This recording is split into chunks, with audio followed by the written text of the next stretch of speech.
I looked up as soon as we got across the street. I looked up, I saw the tower start to buckle. I just turned and ran, ducked down, put a jacket over my head. 3 or 4 of us huddled together, and it was just black everywhere. Were you covered? Were you hit with debris? No. But I mean, I was ducked behind a subway cover, so I put with the jacket over. The 3 of us, all of us huddled together. There was, dust and whatnot everywhere, but it was.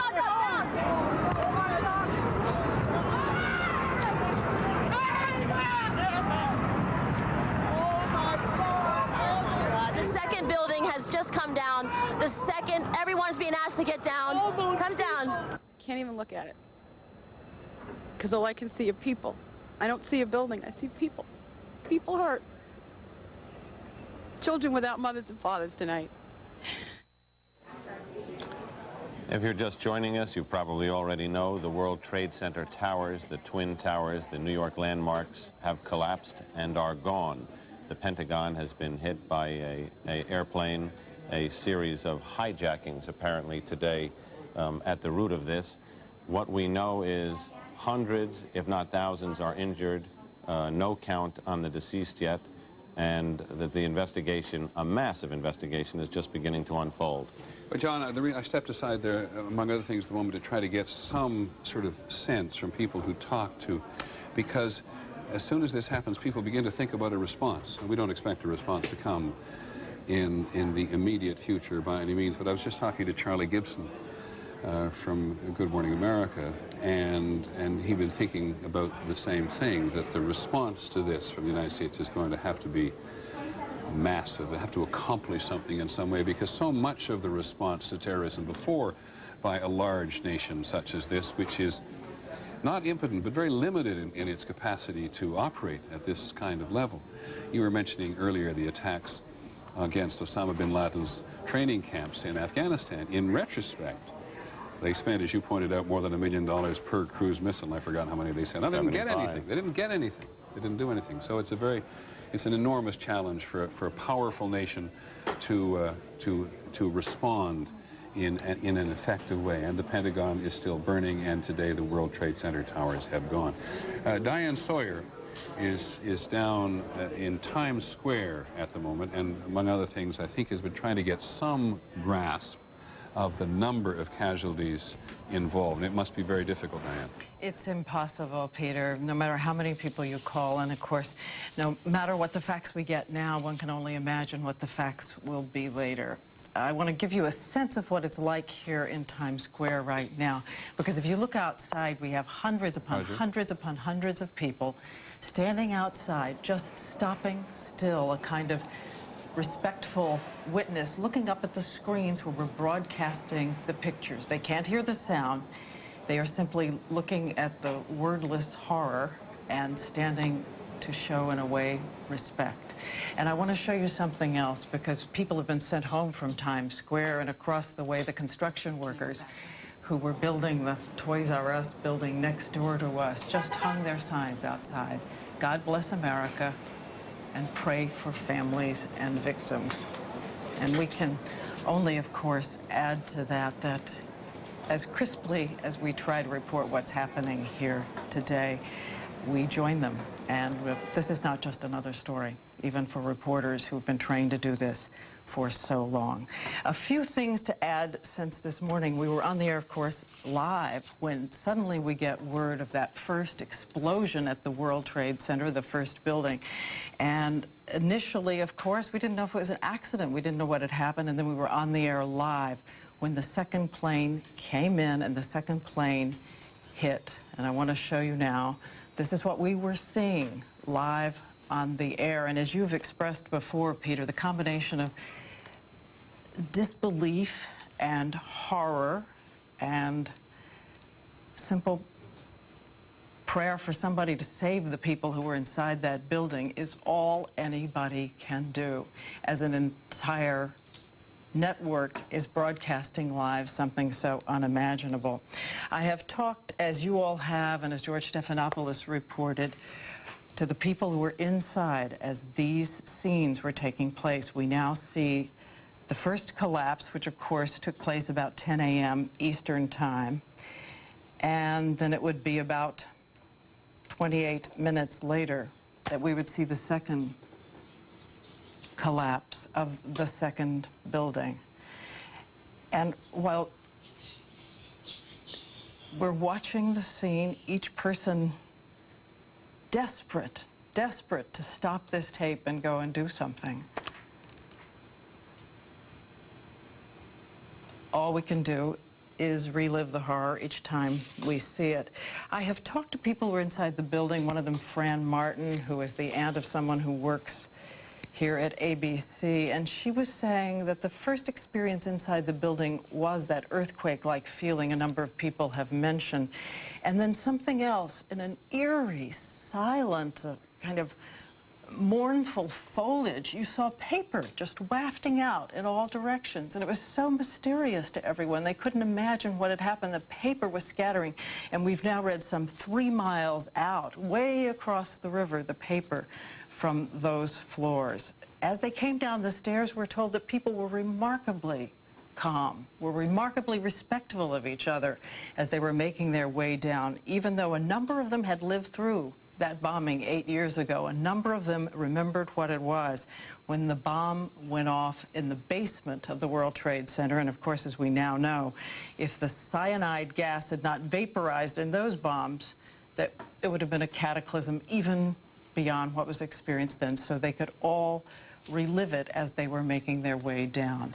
Now we're watching the scenes as the building is collapsing and people are running from it. People are covered with this kind of spectral suit from the building's collapse itself. I want to point out again, and you've talked about it too, Peter, all the firefighters were immediately called on duty. All the firefighters immediately raced in from wherever they were to help out, all the emergency medical service personnel.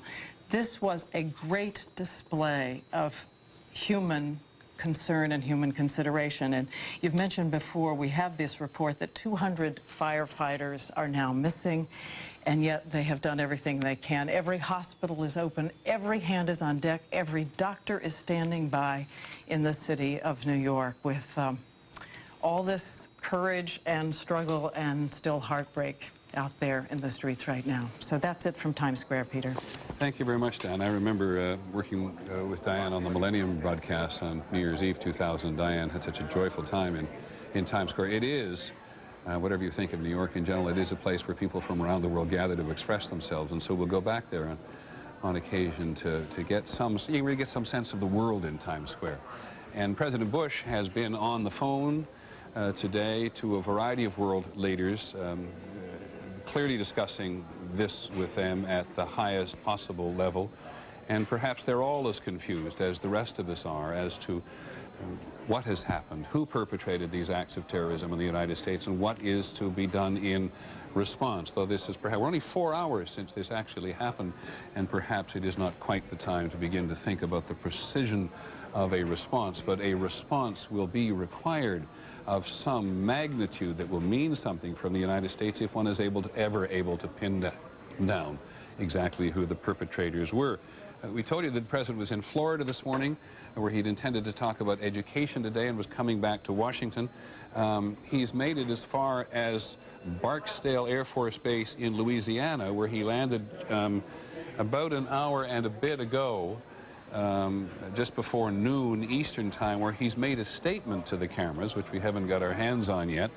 But the President said that freedom had been attacked, but freedom will be defended. And the President is in touch with his national security team. Ann Compton, ABC's Ann Compton, who covers the White House for us for many years from us, tells us that jet fighters accompanied Air Force One, and that as best we can tell, the Air Force One was flying at a particularly high altitude.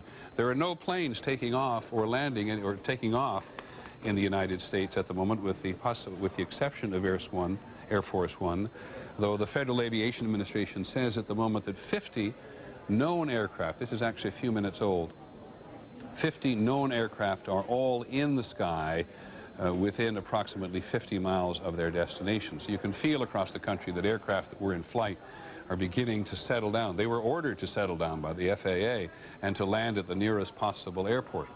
And so that has begun to work out. Now, in Washington, I think Claire Shipman at the White House or near it has some further information about the president. Yes, Claire? Well, that's right, Peter. Essentially, what we've learned is what he told the pool cameras a few minutes ago, and we're hopefully going to see in just a few minutes, but he said that he and this government have taken steps to ensure the functioning of the United States government, that the U.S. military is on high alert at home and abroad. He said he has taken all appropriate security measures to protect Americans. He says freedom itself has been attacked and freedom will be protected. And finally, he also said he will hunt down and punish those responsible for this. Again, we're hoping to see him in person, but as you mentioned, it looks as though this may be the secure place that they've decided on for the president, at least temporarily, Barksdale Air Force Base in Shreveport, Louisiana. I'd be really curious, Claire, and I realize how difficult it is at the moment, whether or not there's not pressure, political pressure in Washington from the members of the president's own staff and cabinet for him to show up soon in front of the country and assure them beyond his statement that freedom has been attacked and freedom will be defended, of course, because it wasn't defended this morning. Well, I think whether or not the president to be seen in command in a more vigorous way. I think you're absolutely right, and I'm sure it's a delicate balance right now between the Secret Service and those who are trying to protect the president, keeping him out of sight in someplace secure, and his political advisors who would clearly like to see him make a statement. You saw how quickly he did it this morning, as brief as it was, and certainly a piece of tape that we're going to see in a few minutes, we hope, is not what they would like to see the president doing right now. They would like to see him making something of a more formal statement. But again, it could be a number of hours before the president is back in Washington and prepared to talk to us from that forum. Okay, thanks very much, Claire. We'll come back to you anytime you want. And again, none of us should be surprised at what's happening. First of all, Secret Service is a huge, powerful, authoritative organization which takes the president's safety and other members of the senior political leadership with deep and profound seriousness, but they have enormous power. And so if you're talking between a senior political official, the president, a Secret Service official of equal stature at the moment, who's going to win that argument at the moment? And this is particularly true in a situation which continues to unfold, because while the devastation, perhaps the greatest devastation has occurred in New York City this morning, it's also occurred outside Washington at the Pentagon, and the tension is there all across the country, because not only were the United Nations and various government buildings evacuated here in New York City, but the Sears Tower in Chicago, the tallest skyscrapers in Boston and Cleveland and Minneapolis, and the Space Needle in Seattle. So the psychological effect on people in the country is huge. It may indeed be settling down after several hours, but the president and his response to this is also part of the psychological package, because the country looks to the president on occasions like this to be reassuring to the nation. Some presidents do it well, and some presidents don't. But ABC's Ann Compton is with the president at the moment, and we have her on the telephone. Annie. Peter, it has been a frightening couple of hours for President Bush. We took off in Air Force One from Florida, where he first got word of this, and we literally, Peter, have been flying at well over 40,000 feet west, the White House unable to tell us where we were headed or how long it would take. There were jet fighters off the wing just out of our sight until we landed. And the president has spent the time on board the aircraft talking not only to world leaders but to the vice president, to his cabinet. He even checked in with Mrs. Bush, trying to get more information. We were high enough so that the Air Force was actually able to get some television signal. We don't know much about what's gone on the ground, but he has been able to see some of it on a very fuzzy television picture. We landed here at Barksdale Air Force Base. This is near Shreveport, Louisiana, at about 11:45 Eastern Time. We were not allowed to use cell phones or give you any indication of where we were until local people noticed the plane on the ground. The president has just made a statement, Peter, a very emotional one, saying that freedom has been attacked, but freedom will be defended, saying that America's military is on its highest state of alert. World leaders have been assured that the U.S. will do whatever it takes to protect America and Americans. Frankly, Peter, I thought the president not only looked grim, very solemn, but his eyes looked somewhat red. Annie, let me ask you a couple of questions, if I may. First of all, the president was on a education trip, ostensibly in Florida today. How much of the national security team was with him? This is actually a skeleton team with him on a short, it was a trip that lasted only about 24 hours. He was just making his last appearance before returning to Washington. And Karl Rove, one of his senior counselors, is with him, and his press secretary, Ari Fleischer, but none of the national security apparatus, such as Condoleezza Rice, who would ordinarily travel with the president on a more substantive trip. But on Air Force One, of course, he has the full resources of communications. But he does not have the full team with him. Well, let's talk about this for a second, because when the president took off from Florida and went immediately to 40,000 feet, and I believe actually got a fighter escort for part of the way, it reminds one a little bit of what it was like in the Cold War, because the Cold War, there was always a provision that the senior members of the government, president included, could in fact run the country from a command center in the sky. Is that basically what's happening this morning? Absolutely. In fact, the U.S. used to have 5 aircraft, now Air Force One. Let me know if we're being taken out of here. We may be scrambled out of here. Okay. Are we leaving? Okay, Peter, we are leaving. And where are you going, Annie? Peter, I have no idea. They have not told us. They have kept us. We don't even know whether we'll be able to see the president or travel with him, but we are told that he's been traveling. He will continue. They are still quite worried about his own security. Off you go, and Ann, thanks very much for a very, very full report on the state of, and perhaps even a little bit of the mental condition of the president at the moment. And we cannot state it often enough. The country looks to him, and so he may have stopped at Barksdale Air Force Base in Louisiana, which is just where Arkansas and Texas and Louisiana all come together at an Air Force base out of the way, and he may be safe at 40,000 feet in Air Force One, but before long the country is going to expect him to be back in Washington to send, if not only a message, not just a message to those of us in the nation who look to the president for some sense of political national stability, but also to the other parts of the world where these enemies of the United States, with whom we've talked quite a lot about today, at the moment must surely think they have the United States on the run to some extent. And while the Taliban, the political leadership, political, military, religious leadership in Afghanistan said this morning that they condemned this and had nothing to do with it, and it could not have been Osama bin Laden, because he wasn't sophisticated enough to do it. It had to be a country or a government, certainly. And while the chairman of the Palestinian Authority, Yasser Arafat, came out and put as much distance as they could between them and the Palestinian people, this acted in the Palestinian people, the president needs to be on station to talk it. As does the mayor of New York, and Mayor Giuliani is with us at the moment. Mr. Mayor, can you hear me? I can, Peter. Mr. Mayor, I saw you several times on the street today, and it looked like you were deeply sharing the horror that all of us feel. But I'd really appreciate, aside from, on top of your sentiments about all this, give us some sense of what's going on. What is going on now is a massive rescue effort. We have thousands of police officers and firefighters in all of Manhattan trying to rescue as many people as we possibly can. There are still a lot of people there that are injured, hurt, dazed, and we're trying to get them out, and we're mobilizing all of our fire, police, and emergency resources to do that. The governor has alerted the National Guard, and they're being deployed to come and relieve us early to later this afternoon. And the urban search and rescue teams are coming here from around the country to also assist us. But until then, which means until probably 2, 3, 4 o'clock this afternoon, our police department, our fire department, and our emergency people are being stretched to the limit. And I'm sure we've also lost a significant number of them. Now, you're reluctant, I assume, to put any other name attached to the casualties except significant. Do you believe it's hundreds or thousands? I really don't. I really don't want to say right now, Peter. I think it's going to be a horrible number. I saw people jumping out of the World Trade Center. I saw some of the firefighters who I know going into the building. And we were in a building in which we were trapped for about 10, 15 minutes. Are you talking about did you go immediately to the Office of Emergency Management? No, I went down to the scene, and we set up headquarters at 75 Barclay Street, which was right there with the police commissioner, the fire commissioner, the head of emergency management.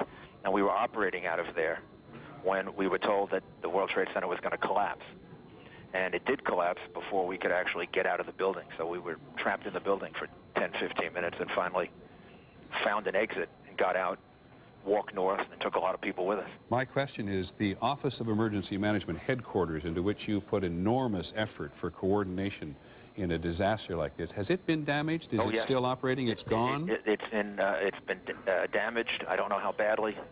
And right now, that whole area of Manhattan, including the police department, which is another area we would operate from, City Hall, is another area we would operate from, have been closed off. So we've moved to a secure location in Midtown Manhattan where we're operating city government. Is it fair to say, do you think, that all of your drills for dealing with terrorism and disaster are going according to plan, or has this been of such of magnitude that we've just all been caught totally off balance? Oh, there's no question we were all caught totally off balance. No one could possibly expect large airplanes to crash into the World Trade Center the way this happened. I think, having said that, as I watched what the police officers and the firefighters were doing, I think they're going to save the maximum number of lives you could possibly save in a situation like this.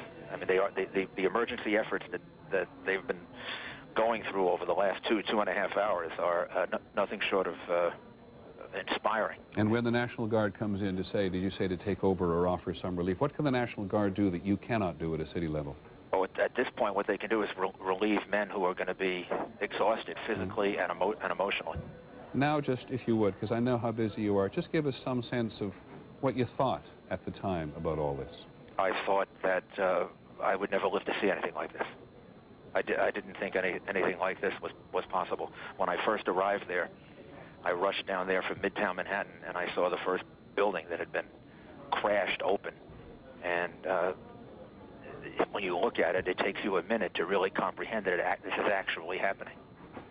And to see people jumping from the top of the World Trade Center, I mean, I don't think I've ever had a nightmare that's worse than this. And we want to break in locally here in Washington to also bring you up to date on what's been going on here in the nation's capital as a result of this horrific sequence of events here in the United States. I'm Kathleen Matthews. And I'm Del Walters. We are receiving some numbers right now of the number of injuries that are taking place as a result of what happened at the Pentagon this morning. You're looking at videotape right now. It happened at approximately 10 o'clock this morning, and then at about 11:15, the facade of the Pentagon collapsed. We know now that 26 people have been admitted to Virginia Hospital Center. We do not know the nature of their injuries or the severity of their injuries. In addition, we are being told another 7 people have been taken to Washington Hospital Center with burns. That's right. We want to give you a phone number because I think there are a lot of folks who are very concerned that maybe they know passengers who were on board any one of these flights that has been crashed into a building as a result of these terrorist attacks. American Airlines actually has put out this number that you can call 1-800-245-0999. I guess that's a general number for any of the airlines that might have been involved in this. 1-800-245-0999. Very difficult still to get information out of places like the Pentagon because, of course, most federal buildings, all federal buildings in the area, including the Pentagon, have been evacuated as a result of this. There have been reports of people who died in that Pentagon attack, but we have no confirmation of that at this point. And we also know that one of the planes involved was a flight that originated out of Dulles. It was a American Airlines Flight 77, a Boeing 757. There were 58 passengers on board. We don't have information yet as to the names of those passengers, but you saw the American Airlines number. That is the number that you call if you are seeking information with regards to that particular plane. We believe that that was one of the planes that crashed into the World Trade Center in New York. It originated out of Dulles. Now, all of the airports across the country have been shut down. You saw National Airport there. They were shut down right away. Dulles, we understand, will remain closed until 11 o'clock tomorrow. There is no air transport going on at all in the United States or Canada. We want to bring you up to date now on some closings that have been going on, obviously, because this has really shut down the Washington area. It is a long list. We're going to read them for you in case you're listening, but they are on your screen as well. Arlington County schools will be open. Prince George's County schools closing 2 hours early, so you need to make arrangements to pick up your loved ones. D.C. public schools at this hour, even though we understand it is still being debated, remain open. Montgomery County schools will be closing an hour and a half early. Edison Friendship Public Charter School closing at 12:30. Okay, we want to move now to Charles County, Loudoun County and Alexandria. These further out, of course, from the nation's capital, and all of those remain open. In terms of private schools throughout the area, we understand many have been closed, and you need to check with your local school. Generally, they do follow a specific policy that coordinates with the public schools. Now, here are the university closings. American University is closed. The University of Maryland in College Park is open. The University College campus is closed. George Washington University is closed, Catholic University is closed, and UDC is closed. And this perhaps goes without mention, but D.C. schools, and I'm sure this goes for the other school systems as well, are saying that if you are concerned about the safety of your loved ones, by all means go and pick them up. My wife picked up our children, so it's understandable that everybody is shaken by what has happened today. It has never happened before. You saw the other closings there. Also, we have some metro closings. The metro station at Union Station, at the Pentagon, understandably, and at National Airport are all closed. The yellow line will be switching routes to necessitate and to facilitate the evacuation of the district that is taking place, as all federal government buildings have been ordered closed by order of the President himself. This is an incident that's been compared to Pearl Harbor already. I was talking to a congressman on Capitol Hill who said Washington will never be the same. Obviously, this is of great concern also to families and to children, and something that families need to talk about and try to calm their families and their children about. The mayor is actually going to be holding a press conference. It was scheduled for 1 o'clock, but because of all the gridlock downtown, it's been postponed a bit. As soon as that news conference, which will bring us up to date on what's happening in the city itself, comes about, we will bring that to you, if we can, live. And understand, as we continue our coverage, we are going to break in and out of coverage of ABC. But just a reminder, we survived Oklahoma City, we survived Columbine, we will survive this as well, and we will try and help you through it. Thanks very much for joining us. We'll join you probably every half hour. Meantime, we go back to Peter Jennings. To try to appraise the number of casualties that have been that have occurred in the World Trade Centers in their related area. But bear in mind that about 50,000, what did I say, Nancy, 50,000 people work in the trade towers, 80,000 people perhaps work in the adjoining areas. We've seen them in flight, and we have seen not one but two towers absolutely collapse upon themselves.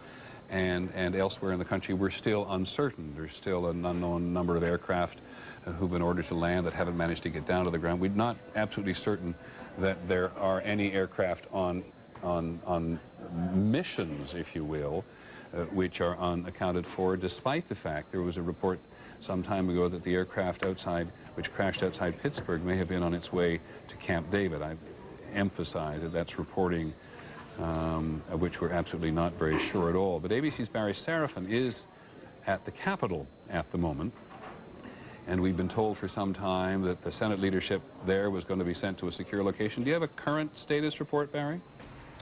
Well, Peter, we're not sure exactly what we're seeing here, but a few minutes ago, about 10 minutes ago, a military helicopter landed here behind me on the west lawn of the White House. And then a large group of people were seen to walk out to it, get on board, and fly right above us, over the mall in the direction of the Pentagon, perhaps. My guess, and it's only a guess at this point, is that these were members of the Senate leadership and the House leadership, and perhaps members of the intelligence committees on their way to a briefing to try to figure out what in the world is going on today. Were you able to walk up around the hill? No, Peter, we, like everybody else, have been kind of pushed off of the hill. They've got a cordon for blocks now around the Capitol. In effect, they've sanitized that area.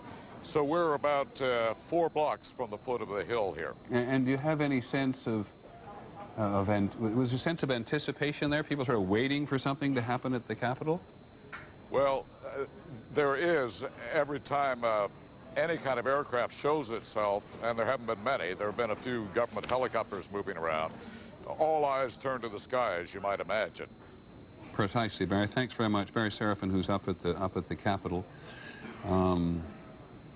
One of the things that is absolutely certain at the moment, which is to say that the chain of command in the country is very much in place. So you can just imagine yourself in some other country at the moment trying to anticipate, maybe even exhilarating at what's happening in the United States at the moment. and having some belief that you've disrupted everything. President's at 40,000 feet, just about to take off from Barksdale Air Force Base in Louisiana. We don't know where he's going, but I have to assume he's going to go to Washington. Cannot have the president being seen to be running around the country. By the way, the baseball games have all been postponed today. The entire Major League Baseball schedule has been postponed for today, as much as a mark of mourning and sadness for what happened in a variety of locations today. U.S.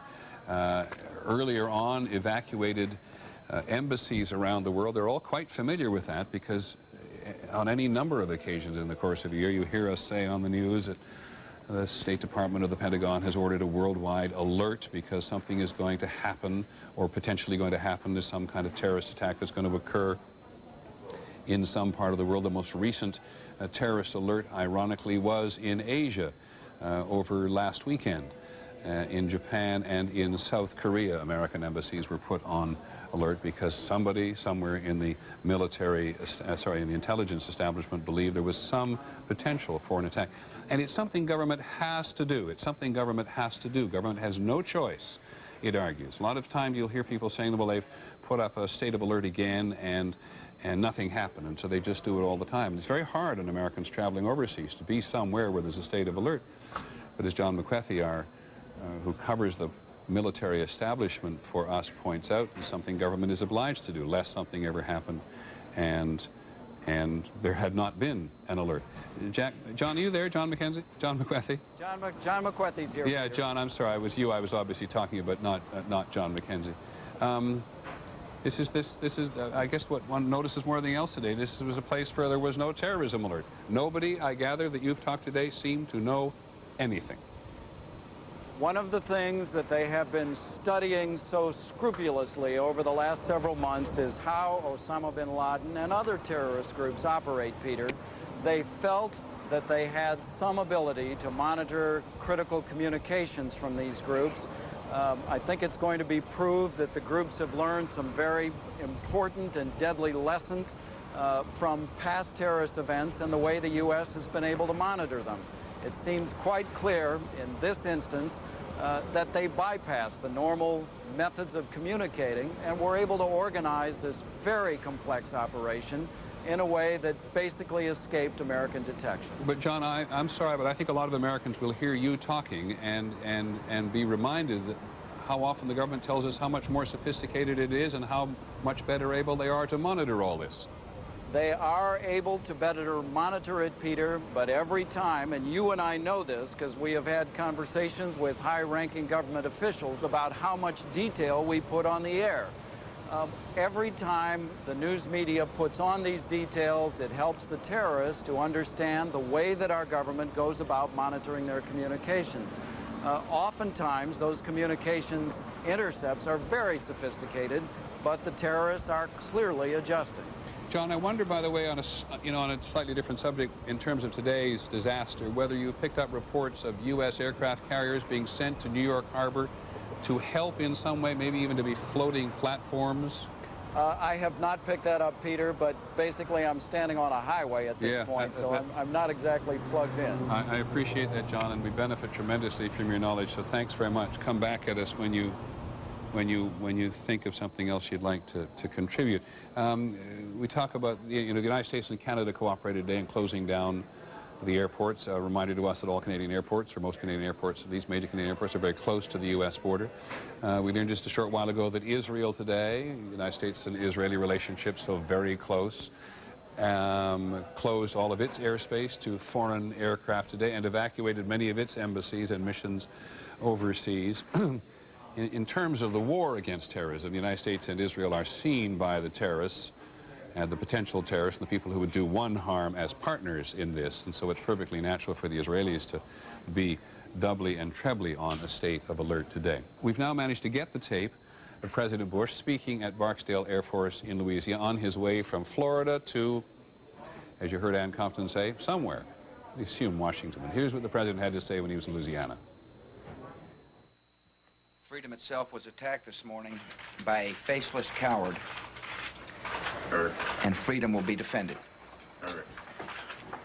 I want to reassure the American people that the full resources of the federal government are working to assist local authorities to save lives and to help the victims of these attacks. Make no mistake, the United States will hunt down and punish those responsible for these cowardly acts. I've been in regular contact with the Vice President, Secretary of Defense, the National Security Team, and my cabinet. We have taken all appropriate security precautions to protect the American people. Our military at home and around the world is on high alert status, and we have taken the necessary security precautions to continue the functions of your government. We have been in touch with the leaders of Congress and with world leaders to assure them that we will do whatever is necessary to protect America and Americans. I ask the American people to join me in saying a thanks for all the folks who have been fighting hard to rescue our fellow citizens, and to join me in saying a prayer for the victims and their families. The resolve of our great nation is being tested, but make no mistake, we will show the world that we will pass this test. God bless. Well, the President could not have spoken more accurately in that final remark there. A great nation is being tested. And the President reassures the nation and anybody else in the world who will hear this that the nation will pass the test. And there is no doubt about that, I think.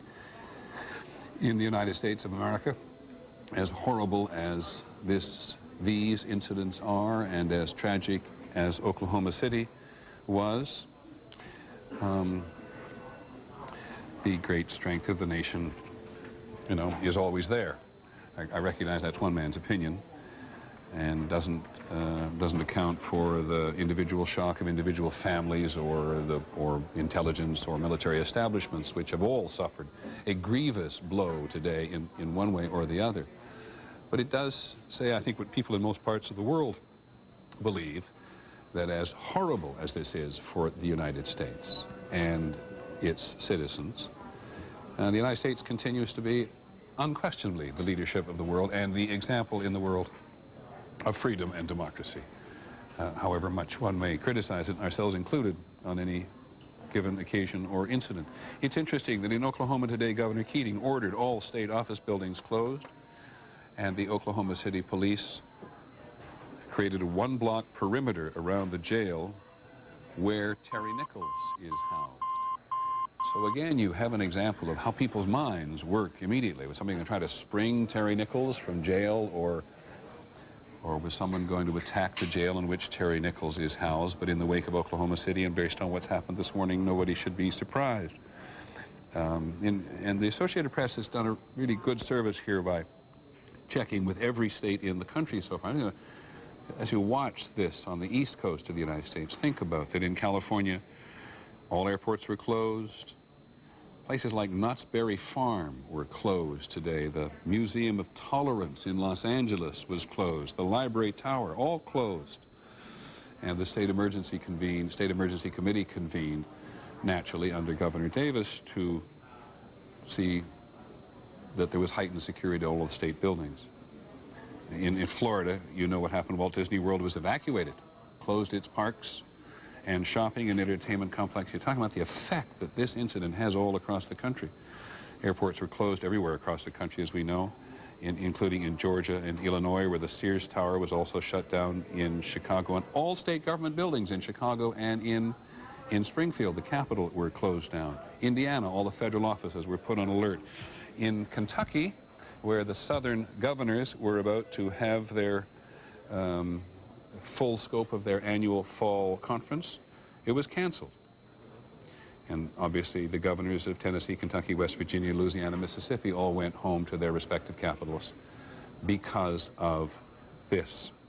In Louisiana, where the president has just left, the upper floors of the Capitol building were closed. The offshore oil port, which handles the supertankers in the Gulf of Mexico, suspended operations. And we've said several times this morning that when you think about terrorism, you think about oil supplies, and so that was fairly natural. In Michigan, the tunnel between Detroit and Windsor, Ontario, was closed to car traffic, and we do know from other reporting that security was increased at all of the border crossings between U.S. and Canada and between the U.S. and Mexico.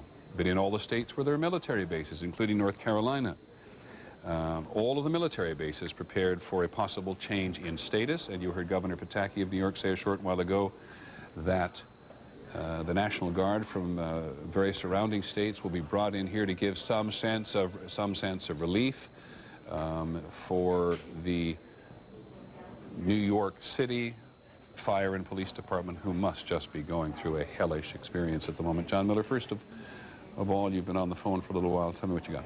Well, as things have developed at the scene, there have been a number of things that have happened.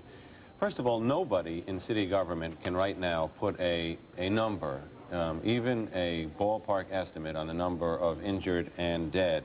What they've done to try and deal with the large numbers they have is literally brought in students from NYU Medical School to help in the massive triage effort down there. The nearest hospital, Beekman Downtown Hospital, has lost steam power as a result of the explosion, which means they can't sterilize anything.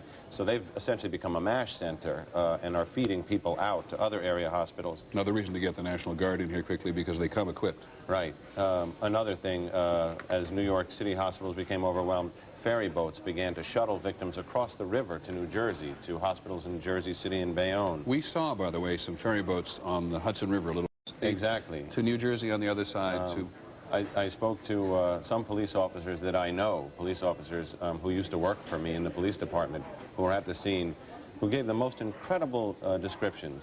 First of all, police headquarters has been evacuated. There's a tiny skeleton crew there. It's considered a possible secondary target. They've moved police operations to another location, which we've been asked not to disclose, so that that doesn't become a possible target. The police commissioner is there now trying to get together enough information with the mayor and his people to actually brief us. Police precincts, and this is something eerie, Peter. We've touched on this before about a city, an American city in a free country going into lockdown. The 75 police precincts in New York have been sealed off in a one-block radius to traffic and pedestrians. All of which I have to tell you is alarming, but seems common sense. Yeah, it does. I mean, on a day like today, when nothing seems normal, such incredible things actually seem prudent. One of the officers I spoke to on the telephone, who was there when the first building collapsed, said he was standing across the street. He was assigned to find a senior FBI official to get a briefing for the top command, and that the building fell. He said, I ducked behind a truck, and I closed my eyes and hit the deck. He said, I waited 30 seconds thinking that was enough. Then I opened my eyes, and it was night. It was complete blackness. He said, I began to crawl, and crawl for more than a block. And then I picked myself up off the street, but I still couldn't see. He said, a kid who was outside the major dust actually saw him struggling for sight, went in there and pulled him out and brought him into the church at Barclay Street, where he washed his eyes out with holy water to try and regain his vision. He was covered with dust and soot. These are the kind of human descriptions of the stories of people who were there at Ground Zero when the first building fell. Pressing for some kind of numbers, they said, all we have is preliminaries, and they're too small. He said the Port Authority believes they may have between 10 and 20 cops involved in the building, in the rescues, that are unaccounted for. The fire department, and this may be a lowball number also, between 80 and 100 firefighters. An earlier report said there were 200 firefighters unaccounted for. Unaccounted for at this time, and between 12 and 20 New York City police officers. Again, soft numbers, but unfortunately, the estimates are that rather than going down, they may go up. That's the fear. This is the occasion, not one of those occasions. This is the occasion when a member of the police department, the fire department, or the military has got to respond only to the training. You just go into automatic and you do what you're trained to do.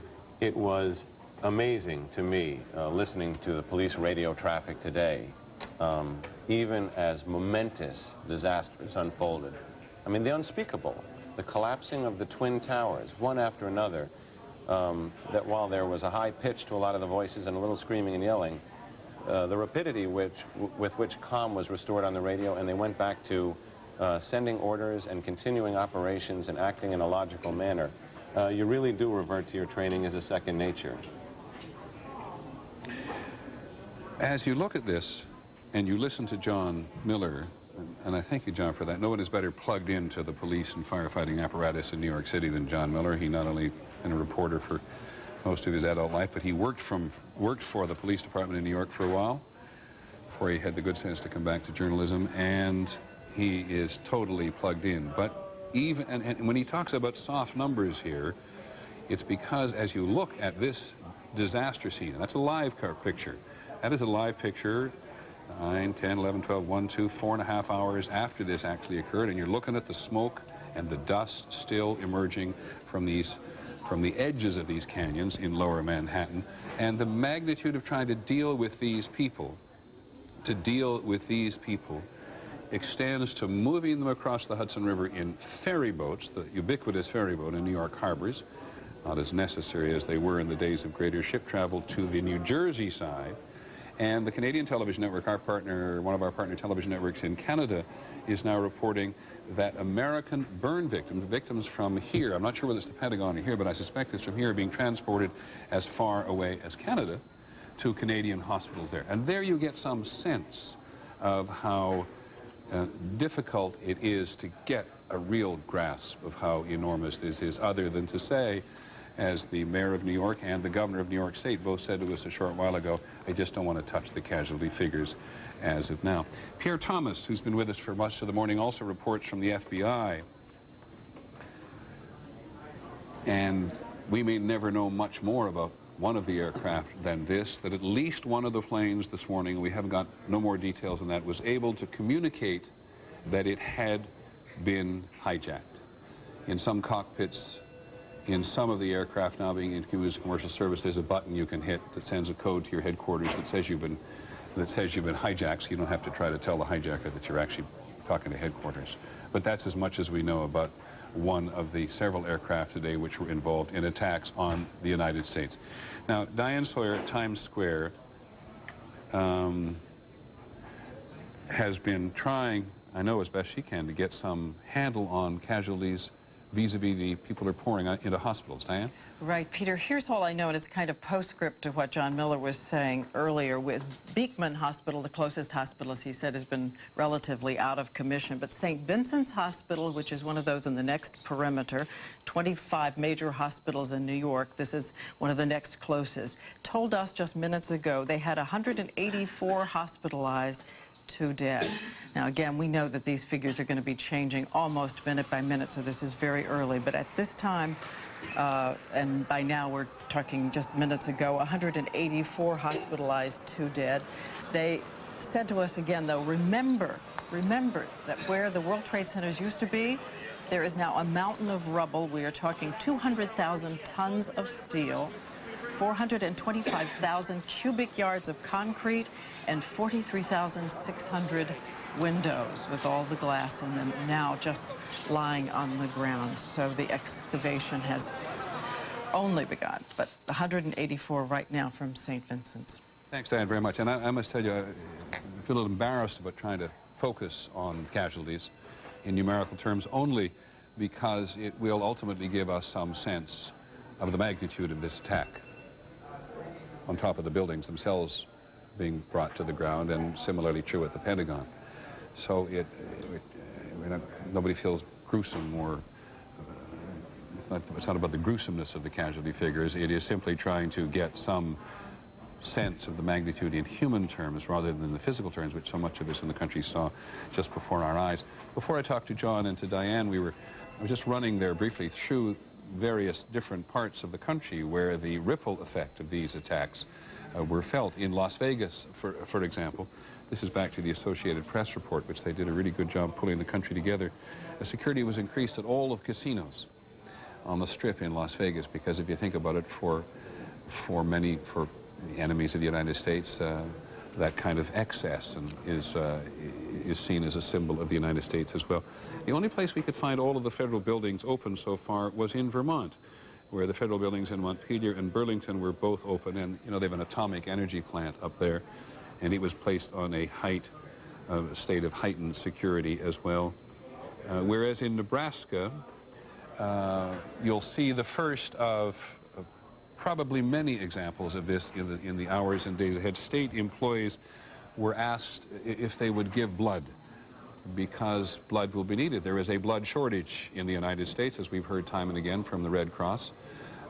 It's almost at a state of crisis in terms of blood collection in the United States at the moment, and so and what do you need in a time like this? You need blood, and you need plasma for all the people who have been hurt and damaged, and so that's important.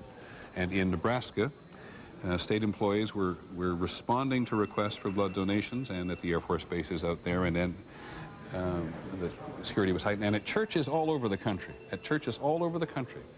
they're beginning to have these services, which will become part of the national fabric in the next couple of days, as people pray for the victims and those we hope are survivors of this. Terry Moran is at the White House, which is his normal beat. He didn't go with the president to Florida today. It's often the case that if the president's doing a purely political trip, we ask him to stay home to give us a broader sense of things. Well, Terry, what's the state of the White House as of now? Well, Peter, the White House has pretty much been evacuated altogether. Just before it was evacuated, we are told that the national security team was taken to the secure situation room in there, but they are the only people in there. White House staff, most of the White House staff was told to go home, and the president, as you've heard, flew to Louisiana and is now en route, we don't know where. As he said, he is trying to make sure that the country knows that the government is still running. We've seen around town motorcades assembling outside the various cabinet departments, and we've just seen recently some traffic into the White House. So there is some government activity, but without the president at the moment. Terry, there's a very small collection of reporters and camera team on board the President and Air Force One at the moment. I think the only reporter on board is Ann Compton, am I correct? Or certainly the only television reporter on board? Well, actually, Ann is in the radio seat today.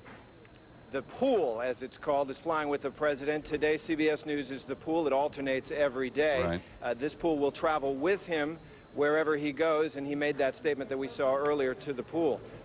The rest of the press who was accompanying the president to Florida, we are told, is now on a bus because of the air traffic shutdown from Florida back to Washington. Terry, I wondered if, from your perspective of our White House correspondent, whether you agree with me and certainly our political director, I think, who says that how the president now spends his time today, what he is seen to do, is absolutely vital, not just to the country, but to him.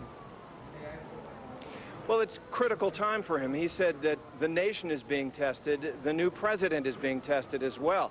But he has other restrictions on what he can do. That political mission he has to reassure the country and to show that he is leading it is actually secondary or even tertiary. The first thing is he has to keep himself safe. The Secret Service is going to insist that he be secured, and then second, he must remain in efficient strategic communication with United States forces around the world. That's undoubtedly why they took him to Barksdale Air Force Base in Shreveport. But you're absolutely right. The main thing he has to do for most Americans is communicate to them that he's in charge, that he intends to take control of this situation, and as he said, hunt down the people who are responsible for it and punish them. Terry, I know you want to go back to your reporting. Was there anything else you want to add at the moment? Well, Peter, it's just that this whole complex, which is usually abuzz with activity, which is really an office for hundreds of people, is now silent for the most part, and an armed camp, and that is a very striking thing for all of us who go to work there every day. And what I notice is you're to the south of the South Lawn. You're on the southern side of the White House. We very often see you broadcasting from the other side of the White House. Why are you way down where you are? Well, we've been cleared out of the North Lawn, which is where we normally broadcast from, and we are now, as you can see, south of the south ellipse of the White House. I can tell you that the evacuation of the White House itself, which has happened before with bomb threats and suspicious cars and packages, today did not proceed as orderly as it has. I was told by one of the White House staffers that Their security official came in and said everybody should leave in an orderly fashion. And about a minute later, an agent ran in and said, just run, get out. Okay, thanks very much, Terry. We'll come back to you, but you get some sense from Terry Moran standing there, locked dramatically out of the area with which he is so familiar. We saw some pictures earlier today. I'm here we get them up again for people who have just joined us, of people leaving the White House early on. First the White House police walking out fairly casually, and then as the tension began to build and the awareness of what was going on began to be heightened, people began to run outside of the White House. This is a place supposed to be, you know, quite extraordinarily secure. And he was, I think, more than anything else, this concern that I'm Del Walters, live in the ABC 7 newsroom. You're looking at live pictures right now of the Pentagon, and as of 7 minutes ago at 1:37, D.C. Mayor Anthony Williams, actually around 1:30 Eastern Time, declared a state of emergency in the District of Columbia. He indicated that 100 police officers will be manning key intersections and that the National Guard is being mobilized at this point. We want to bring you up to date right now on what's happening in the nation's capital. Of course, all of this comes after an attack on the Pentagon at about 10 o'clock this morning. We have pictures of that earlier today. The Pentagon evacuated after a plane flew into the heliport entrance of the Pentagon, landing in the central courtyard there. Major damage at the Pentagon.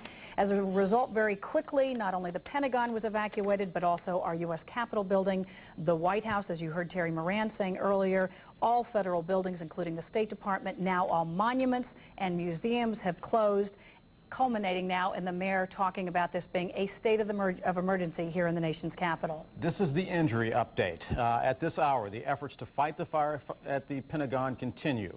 The Virginia Hospital Center is reporting that there are 26 people that have been taken there with injuries. No word yet on the severity of the injuries. The Washington Hospital Center says that 7 people have been injured there. They say that most of those who have been brought to the Washington Hospital Center were burned. George Washington Hospital Center says they have 2 patients in the emergency room. Both of them are said not to have life-threatening injuries. Well, this attack has obviously precipitated a certain level of chaos downtown, as not only federal buildings have closed, but also a lot of private office buildings and schools closing around the area. And so we want to show the mayor earlier when he was speaking about why he thinks Washington should be in a state of emergency. Here's the mayor. The heinous terrorist acts committed this morning are the acts of cowards. Like all of you, all of us in the district are saddened by the loss of lives these acts have caused. Let us keep all the victims and their families in our thoughts and in our prayers. I'd like to reassure the citizens of the District of Columbia that all of our emergency agencies are fully deployed to meet any emergencies that might arise. I ask your cooperation and full support during this critical period. Our first priority is to be able to respond effectively to the emergency situations as they arise. To that end, and to ensure that we have the highest level of preparedness, I have declared a state of emergency in the District of Columbia so that emergency vehicles can move throughout our neighborhoods and so that in the event of an incident here in the district, we are fully prepared. I'm also communicating regularly with the White House and have the full support of our federal emergency agencies as well as the cooperation of the D.C. National Guard. We want to bring you up to date on the situation. One of the emergencies here involves the donation of blood. The Red Cross says that the donations and the blood supplies are low.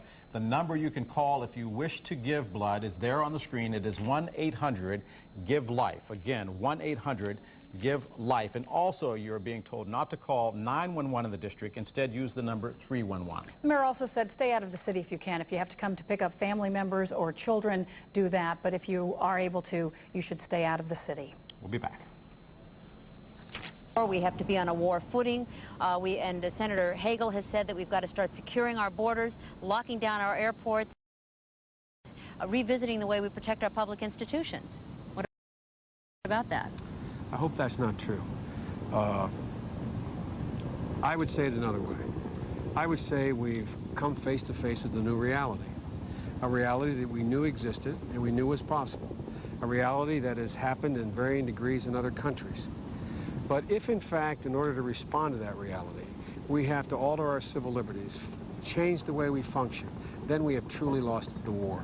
The war is one that allows us the way to conduct the war is to demonstrate our institutions are functioning, that your civil liberties, your civil rights, your ability to be free and walk and move around, in fact, are not fundamentally altered. Anybody who's willing to strap dynamite to their body or have a suicide kamikaze mission, you'll never fundamentally be able to stop. It doesn't matter what you do.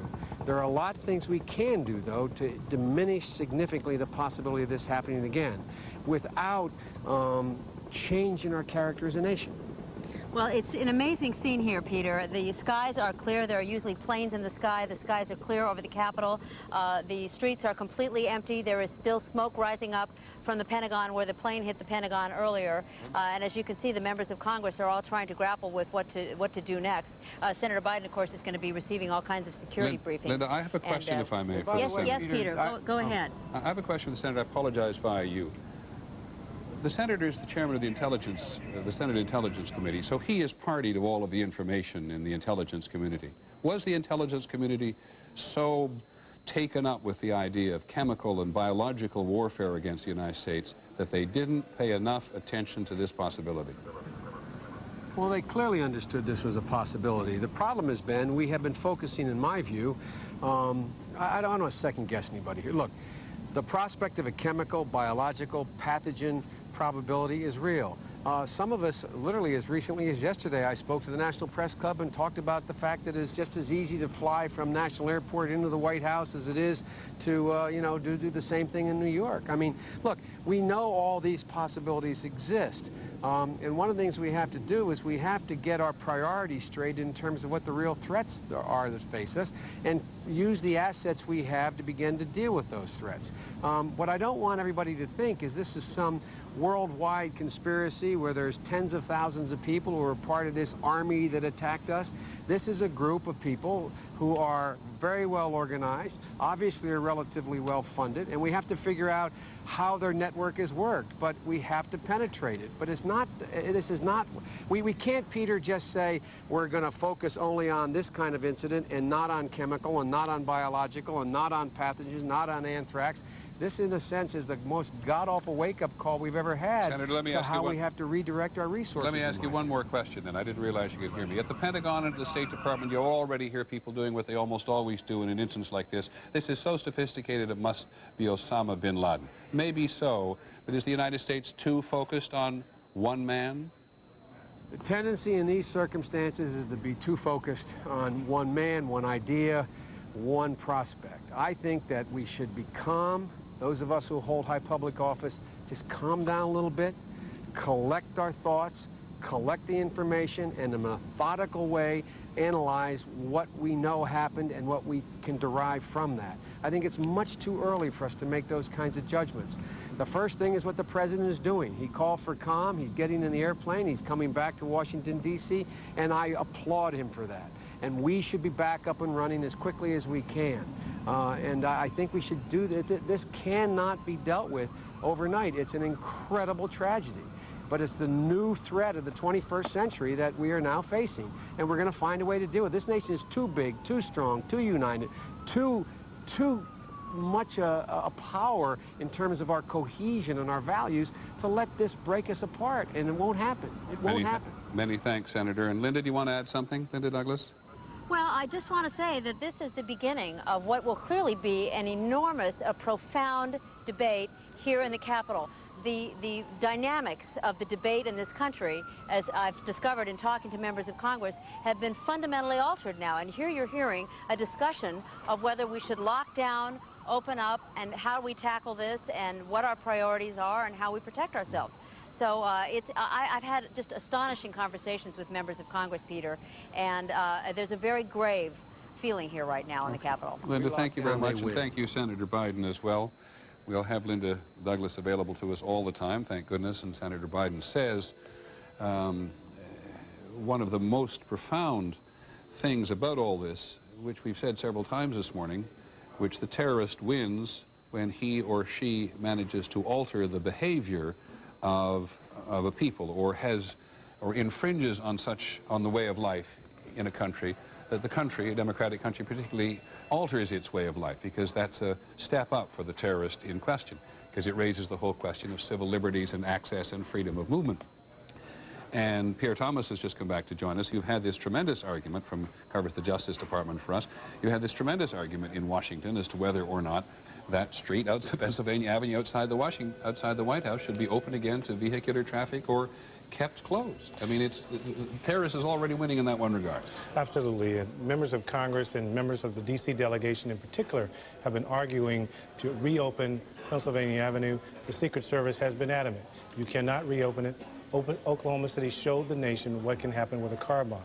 Peter, I just got off the phone with a very senior FBI official, and he talked about the feeling of people being stunned at the FBI. The FBI Director Robert Mueller, the Deputy Director Tom Picard are at the Special Operations Center. They are communicating with the various field offices. And two bits of information. One, they said that there was communication from one of the planes noting that they had been hijacked. And I had a rather interesting conversation about that. He said, the problem is that there's no system in place once the plane notifies that it has been hijacked. No system in place to stop an ongoing attack. He said, think about it. If we had had time to notify the military would have had to make a decision. Do we shoot the plane out of the sky? Well, both of you have to help me. You and John Miller have to help me on this because they put this device in cockpits so that notably airlines would know if one of the aircraft had been hijacked. But nobody really, I mean, I'm sure people did think, but not many people thought hijacks were going to lead to using these aircraft as full-scale kamikaze flights against public buildings. I don't remember either one of you the last, if ever before, there's been the use of a civilian aircraft to attack a public installation in any country in the world. I may be wrong on that. You know, it's certainly something so rare that I can't conjure one up. Two things come to mind. One, in or about 1980 or 81, a man with a gripe flew a plane in circles around the United Nations building, threatening to crash it into the building if his demands weren't met.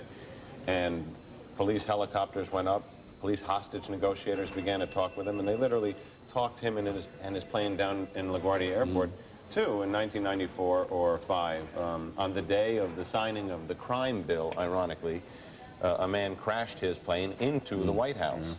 And I remember as a police official attending the signing of the crime bill with this plane sticking out of the White House's doorway under a shroud. So you've had those, but certainly nothing approaching this scale, and certainly nothing approaching this scale with passengers involved.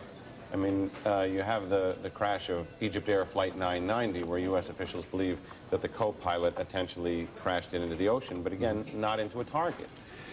On the phone with us at the moment is the former National Security Advisor in the Clinton administration, Sandy Berger, who's now an independent consultant with a company that consults between the U.S. and foreign countries. Mr. Berger, do you hear me? Yes, I do, Peter. Hey, Sandy.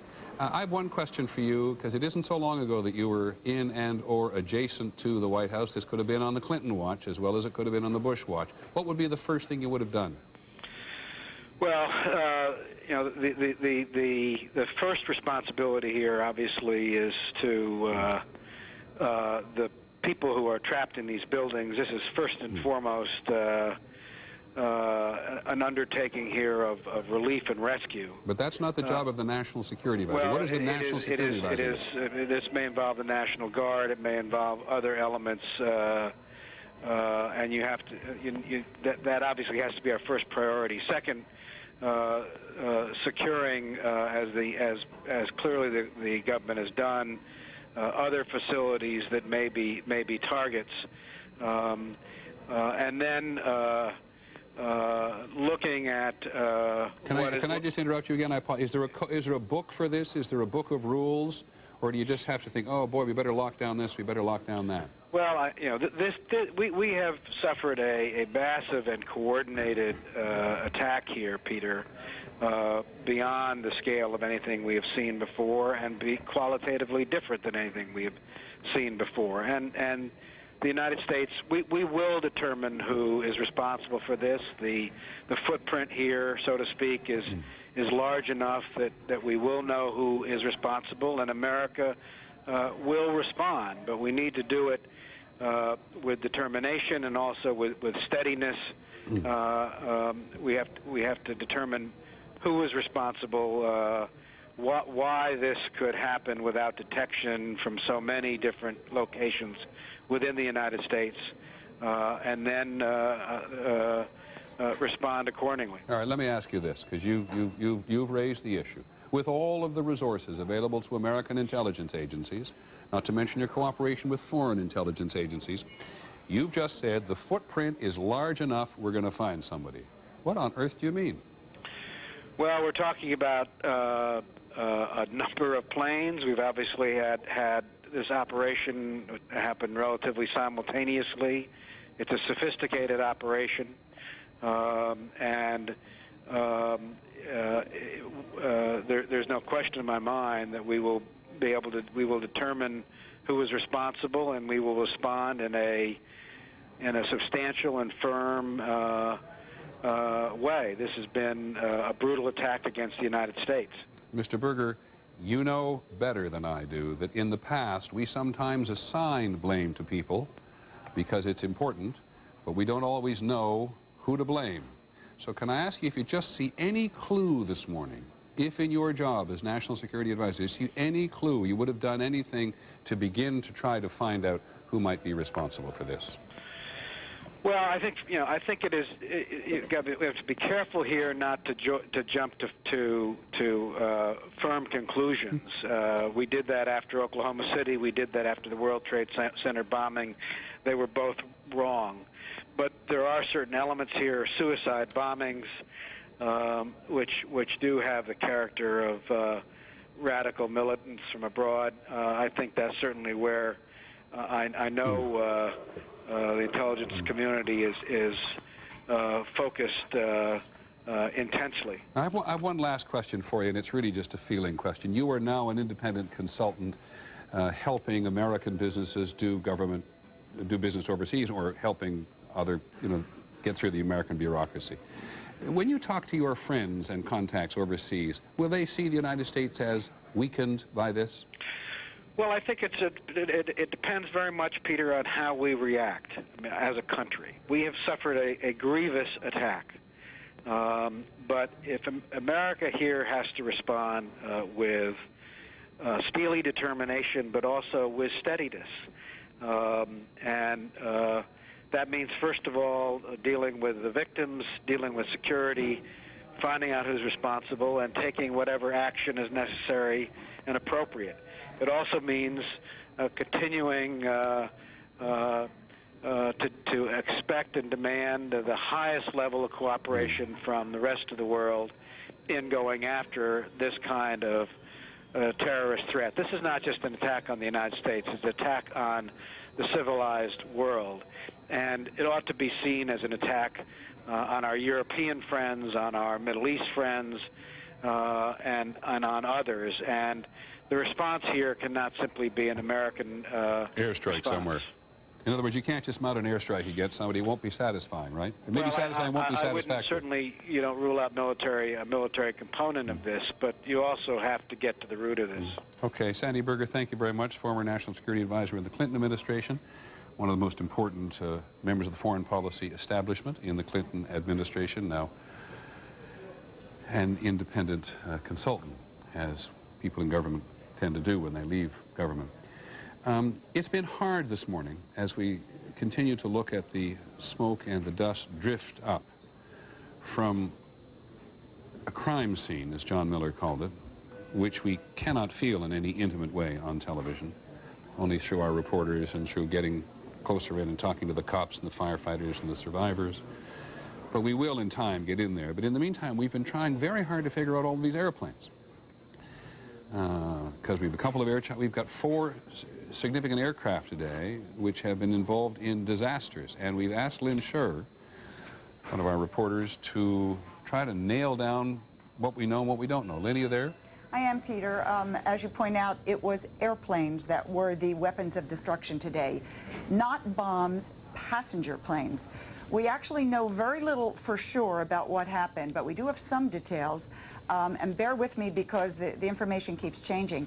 But I want to start with the only one that horribly we actually did see happen. And this, of course, was the plane that crashed into World Trade Center number 2. That, of course, was the South Tower.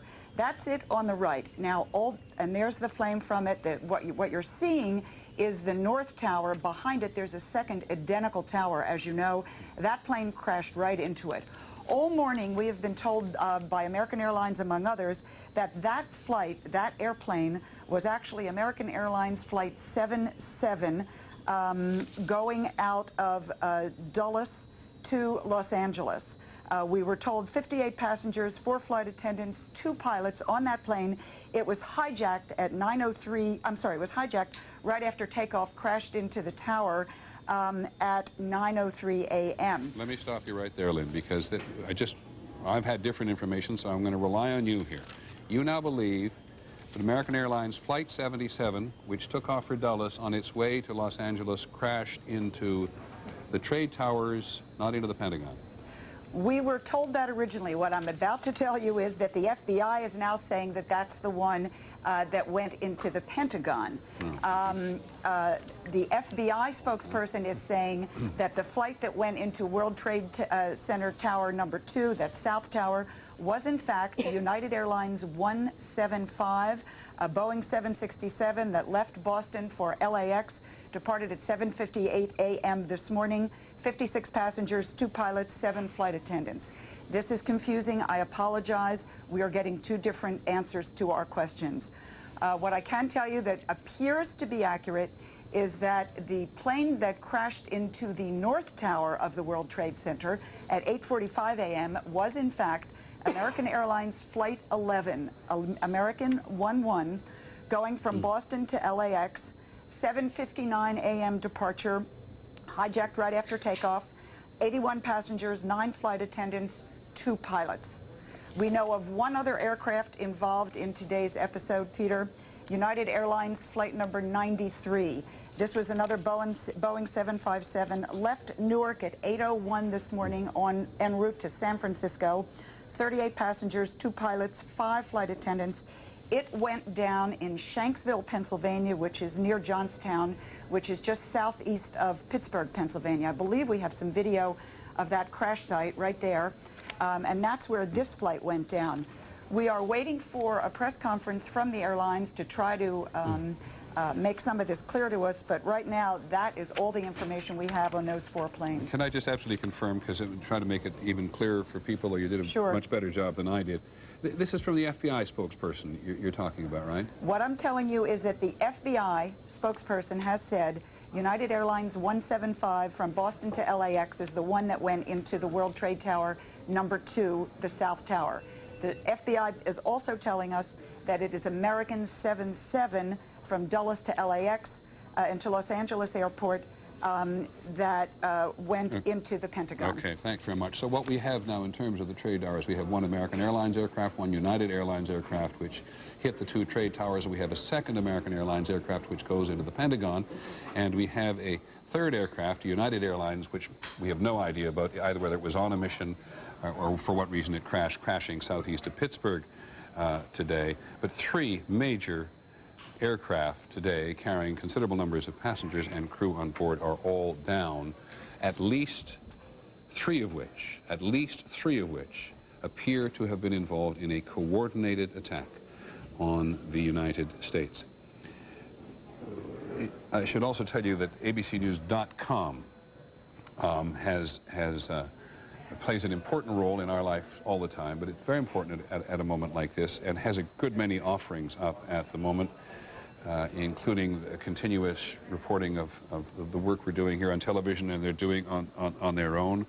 There's a reader messenger board up there, as always, and that's very often provides information. It has a lot of reporting on the status of air travel and the FAA response, most of which I think we've reported here, but if you want to get it locked into your mind, you can go to abcnews.com. And then there is a lot of reporting, as there always is at abcnews.com, about the ramifications of this to individuals, to communities, and to the country as a whole. Tony Cordesman is in Washington at the moment. And Tony, since I talked to you last, I'm not sure how... We break into Peter Jennings right now as you're looking at a live picture of the Pentagon, which is still burning.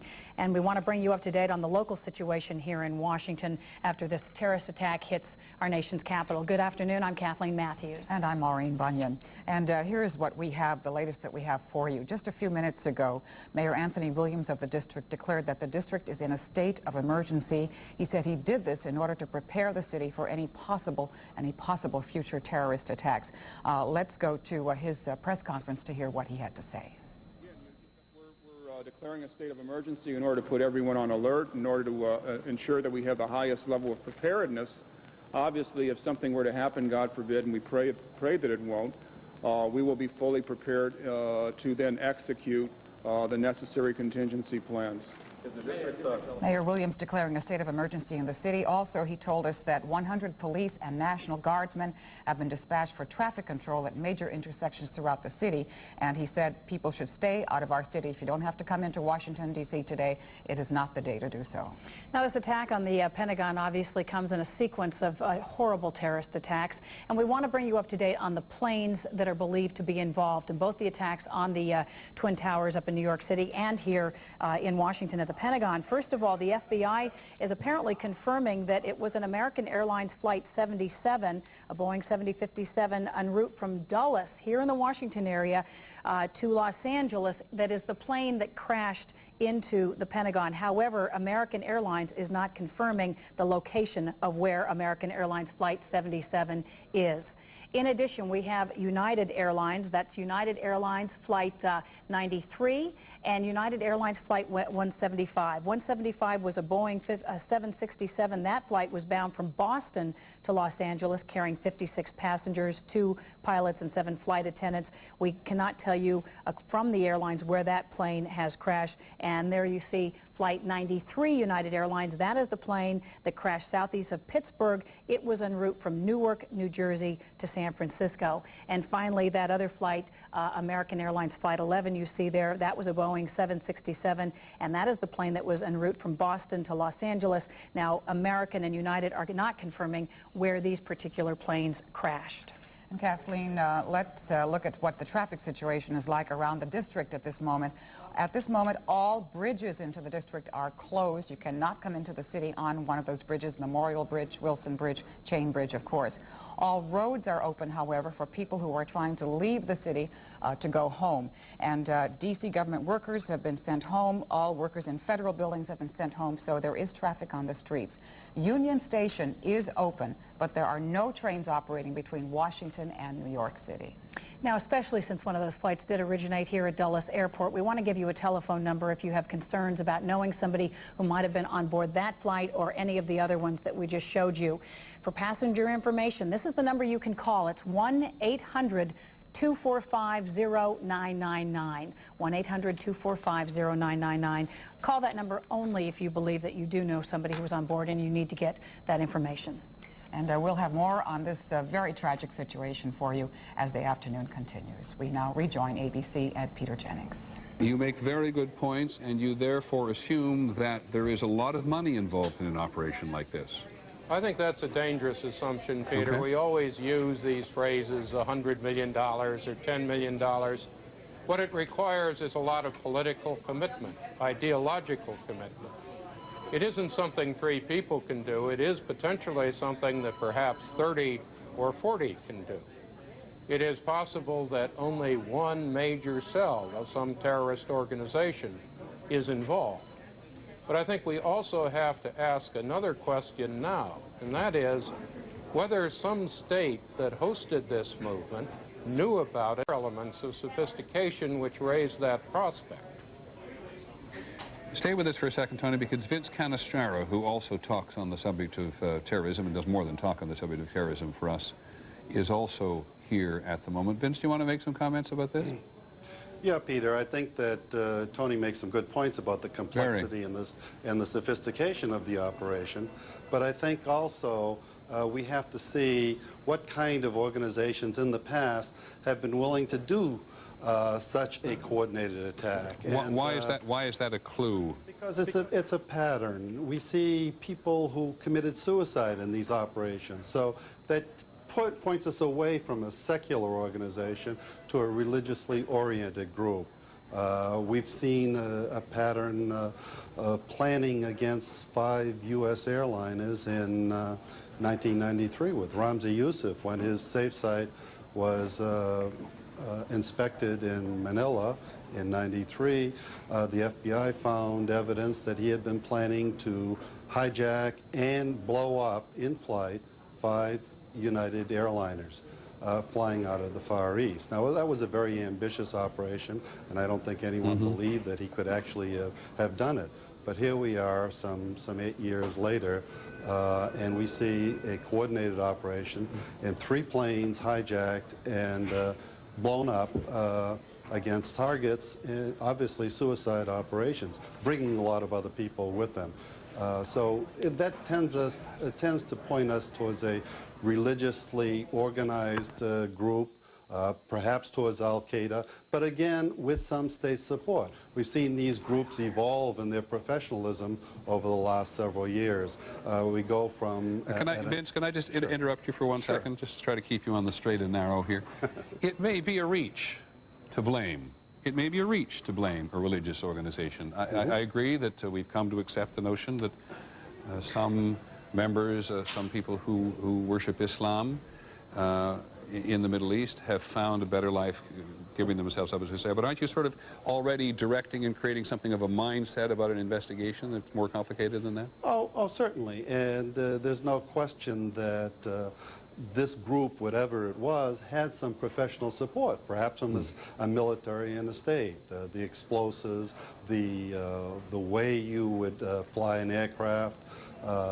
But it does point towards a group that has members who are willing to kill themselves in carrying out a punishing act against the United States. And there are only a few groups like that we know of. Secular radical Palestinian groups traditionally don't do this kind of thing. Right. We haven't seen that. The ones that we've seen that carried out suicide bombings tend to be Hamas, the Palestinian Islamic Jihad, Al-Qaeda, and of course Hezbollah. And so you've got basically a handful of potential suspects. None of this proves anything, of course, but it does tend to focus an investigation. Let me ask you both, you, Vince, and then Tony Cordesman second. Just on the basis of history and on the basis of your own individual expertise, what do you think the chances are of the United States finding out who did this? First of all, you, Vince. I think that there's a fairly good chance of finding out who did this because the people who did this are going to brag, they're going to talk, they're going to try and claim credit in a way that doesn't bring attention directly to them. But they will talk to other people, and some of our intelligence resources will pick this up, and that will lead us in a certain direction. And then they will go back to the database of threat warnings that they've had in the recent past. The U.S. has had a worldwide terrorism alert for some time that was just renewed yesterday, but again, the focus of those threats was abroad, U.S. installations abroad. They'll go back and see whether or not some of their intelligence operations that were picking up these threats may have been the recipient of deception. In other words, the group that may have done this may have been broadcasting deceptive information that we thought was legitimate threat information against a foreign installation while they were really planning to do this kind of an operation. Thanks very much, Vince Canestrano. I'll go to Tony Cordesman right away, but I just want to remind people, if you watched the news yesterday, you noticed that you recall that we reported that a man named Ahmad Massoud, who was the last independent militia leader, not member of the Taliban in Afghanistan, was, we believe, killed. There's still some debate about whether he's dead or not, but certainly was attacked by his enemies, one of them disguised as a television cameraman. And the United States was very open to admit that what the United States lost when Massoud was killed yesterday was access into Afghanistan for U.S. intelligence operatives.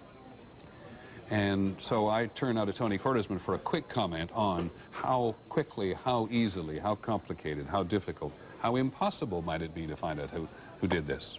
Peter, let's consider several realities. We never found and punished the people who blew up the Marine Corps barracks. In Beirut.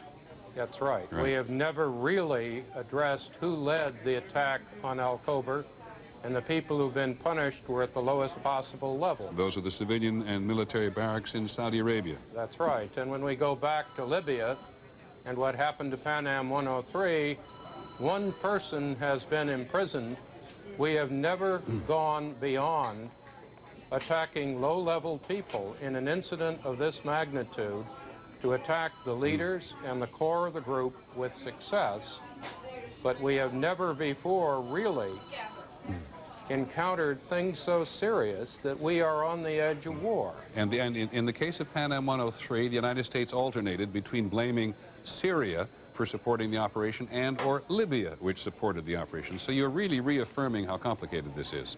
More than that, Peter, I think the key element is that if any state is involved in this in any way, if it knew this was going to happen or it shoulders a movement once we identify it, we find ourselves with issues about war and peace which we have never before encountered in terrorism. Well, you certainly put your finger on one more part. I'd like you to hold that, Tony, for a second, because nothing could be more, in some respects, potentially dangerous at the moment. But let's not lose focus for today. We'll come back to Tony Cordesman and talk about American reaction to the rest of this world. But in the meantime, we have a disaster here in New York City, which is a national disaster, and we have a disaster in Washington because there's been an attack on the nation's military establishment. And we have at least one major plane crash in Pennsylvania today, which we believe is related, but in its own way is a national disaster, as the crash of a major airliner often is. And I want to go to, before we get carried away by theory on terrorism, no offense to my colleagues, let's go back to Lower Manhattan, where Bob Jameson is with George Stephanopoulos. And Bob has been visiting hospitals in the last little while, and so I think the two of you together can bring us up to date on the scene. George, if I might, I'll start first because I've just returned from St. Vincent's Hospital, which, Peter, is a little more than a mile from the World Trade Center and is a principal destination today for those who were injured in this disaster. And as one measure of how large it is, by midday there were about 200 people, 18 of them critically injured, who were brought to St. Vincent's, which is about 20 more than were injured, than were brought to St. Vincent's after the World Trade Center bombing in 1993. The injuries that the doctors are reporting are not principally respiratory injuries, which was the case in 1993, but these are largely crushing injuries.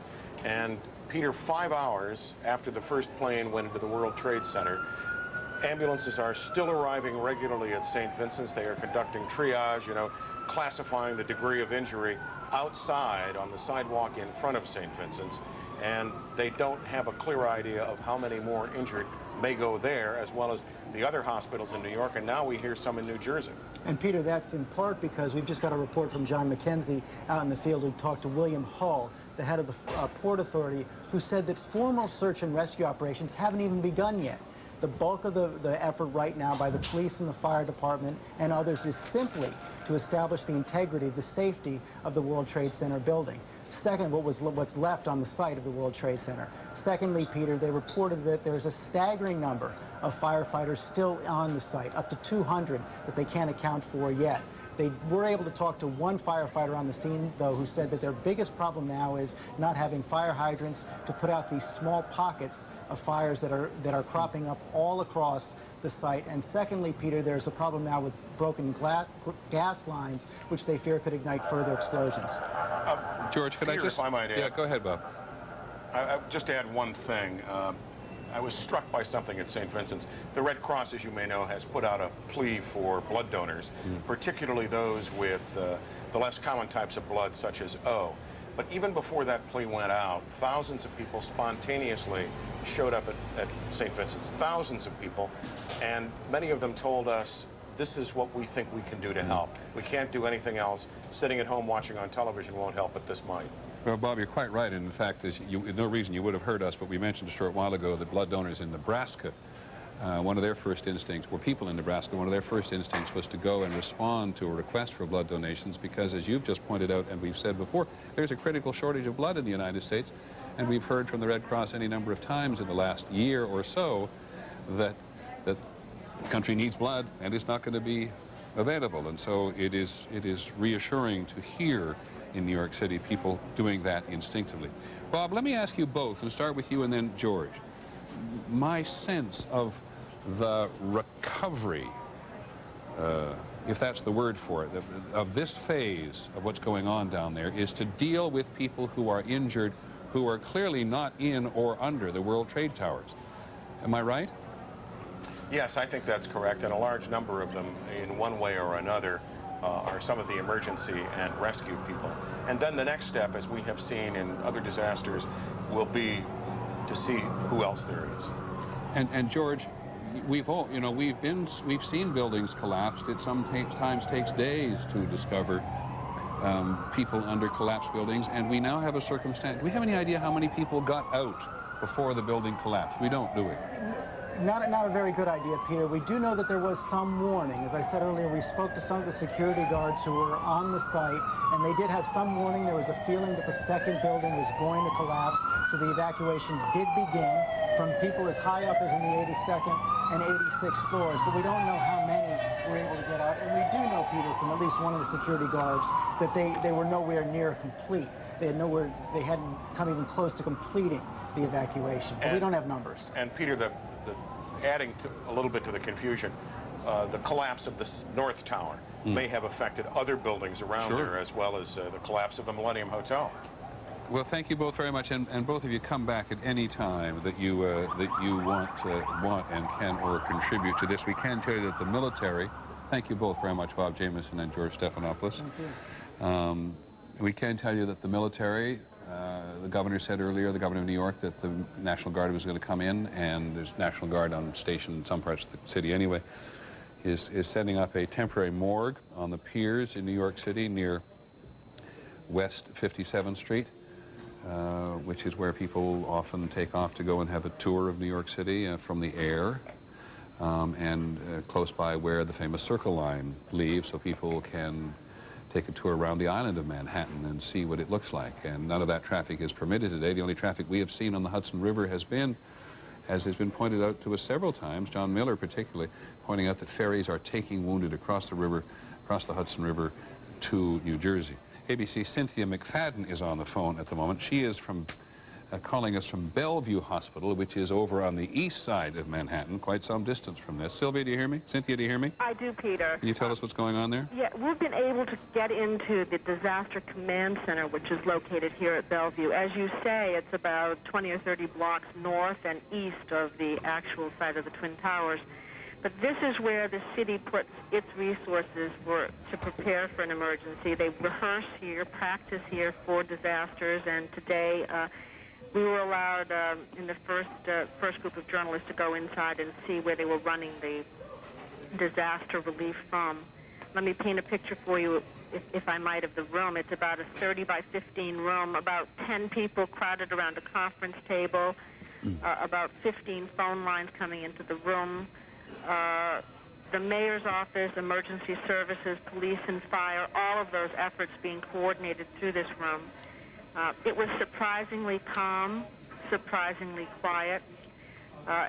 It is located in the heart of the emergency room here at Bellevue Hospital, Peter, and the emergency room itself is busy. They've had about 140 to 150 people come through Bellevue so far. We've also had the opportunity to talk to the director of the hospital here and to the man who heads up the emergency room. I can tell you a little bit about the injuries if you'd like. Please do. Because this is a hospital further away, they're getting the less seriously injured, although, having said that, of the 140 or 50 people, 40 of them are classified in serious condition. 2 were dead on arrival. They have 1 baby who is being treated.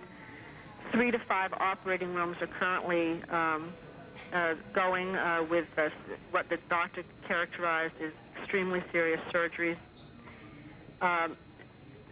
The doctor running the operation here said that they have sent a team of physicians closer to the site, and they're going to be setting up tent hospitals closer to the site to help some of the enormous flow of injuries. Nobody made it here to this hospital until about 2 hours after the blast. And they believe, I've been listening to the coverage, they believe that it's not going to be for many more hours until they feel the full brunt of this over here. Okay. Thank you, Cynthia, very much. Come back to us, please. when you get even better handle of this. We've talked a little bit about the blood shortage, which, as I said, is a national issue. But in New York City, there are supplies of blood so far. People did respond very quickly and lined up ready to give blood at some of the blood centers here. There is a supply of O-type blood.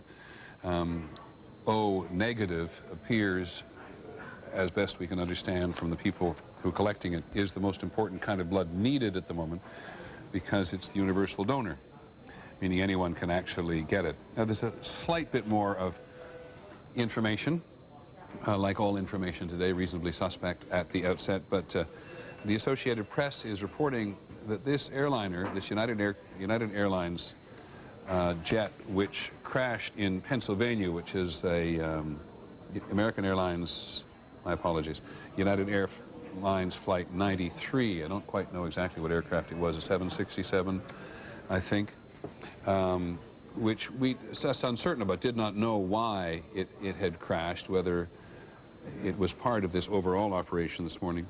The AP is now quoting a man who minutes earlier, saying he was a passenger on the plane, told an emergency dispatcher in a cell phone call that we are being hijacked. We are being hijacked. Treat that, as you do all the information we give you today, as being preliminary at best, sometimes wrong. I think we've been pretty good about it today, and certainly confused, because listening to the mayor, listening to the governor of the state, both of whom we talked to, listening to the senator in charge of the Senate Foreign Relations Committee, listening to all of our analysts, listening to everybody, the country is still very much in the middle of, if not immediate post-event chaos, certainly in terms of trauma, and trying to get a handle on what the hell's been going on here. And as we've said before, when you look at the television pictures of the Trade Center collapsed upon itself, these are buildings 110 stories high, and where thousands and thousands and thousands of people work. And I know on occasion we can run the images of it to the point of offensiveness. I hope we're not there. But this is what it looked like when one of the trade towers just appeared to either peel away or collapse on itself, but from top to bottom, 110 stories to the bottom. First one, the southern tower, Tower 1 or Tower 2, it doesn't matter what, just one tower and then the other, and then the other tower sometime later, which John Miller said the cops picked up very quickly. It was looking weak and bending or leaning in one particular direction, indicating that when those two aircraft, one hitting one tower, the other hitting another, had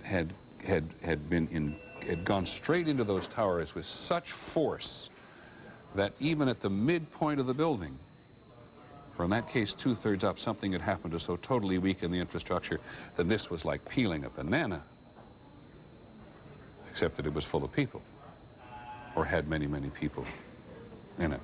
I think we have Senator John McCain on the phone from Washington. Am I right, Senator? Yes, Peter, how are you? I'm well, sir, thank you. I'm not well. None of us are well. You know that. Yes. What's on your mind? Well, I think that this act obviously is one which would constitute an act of war.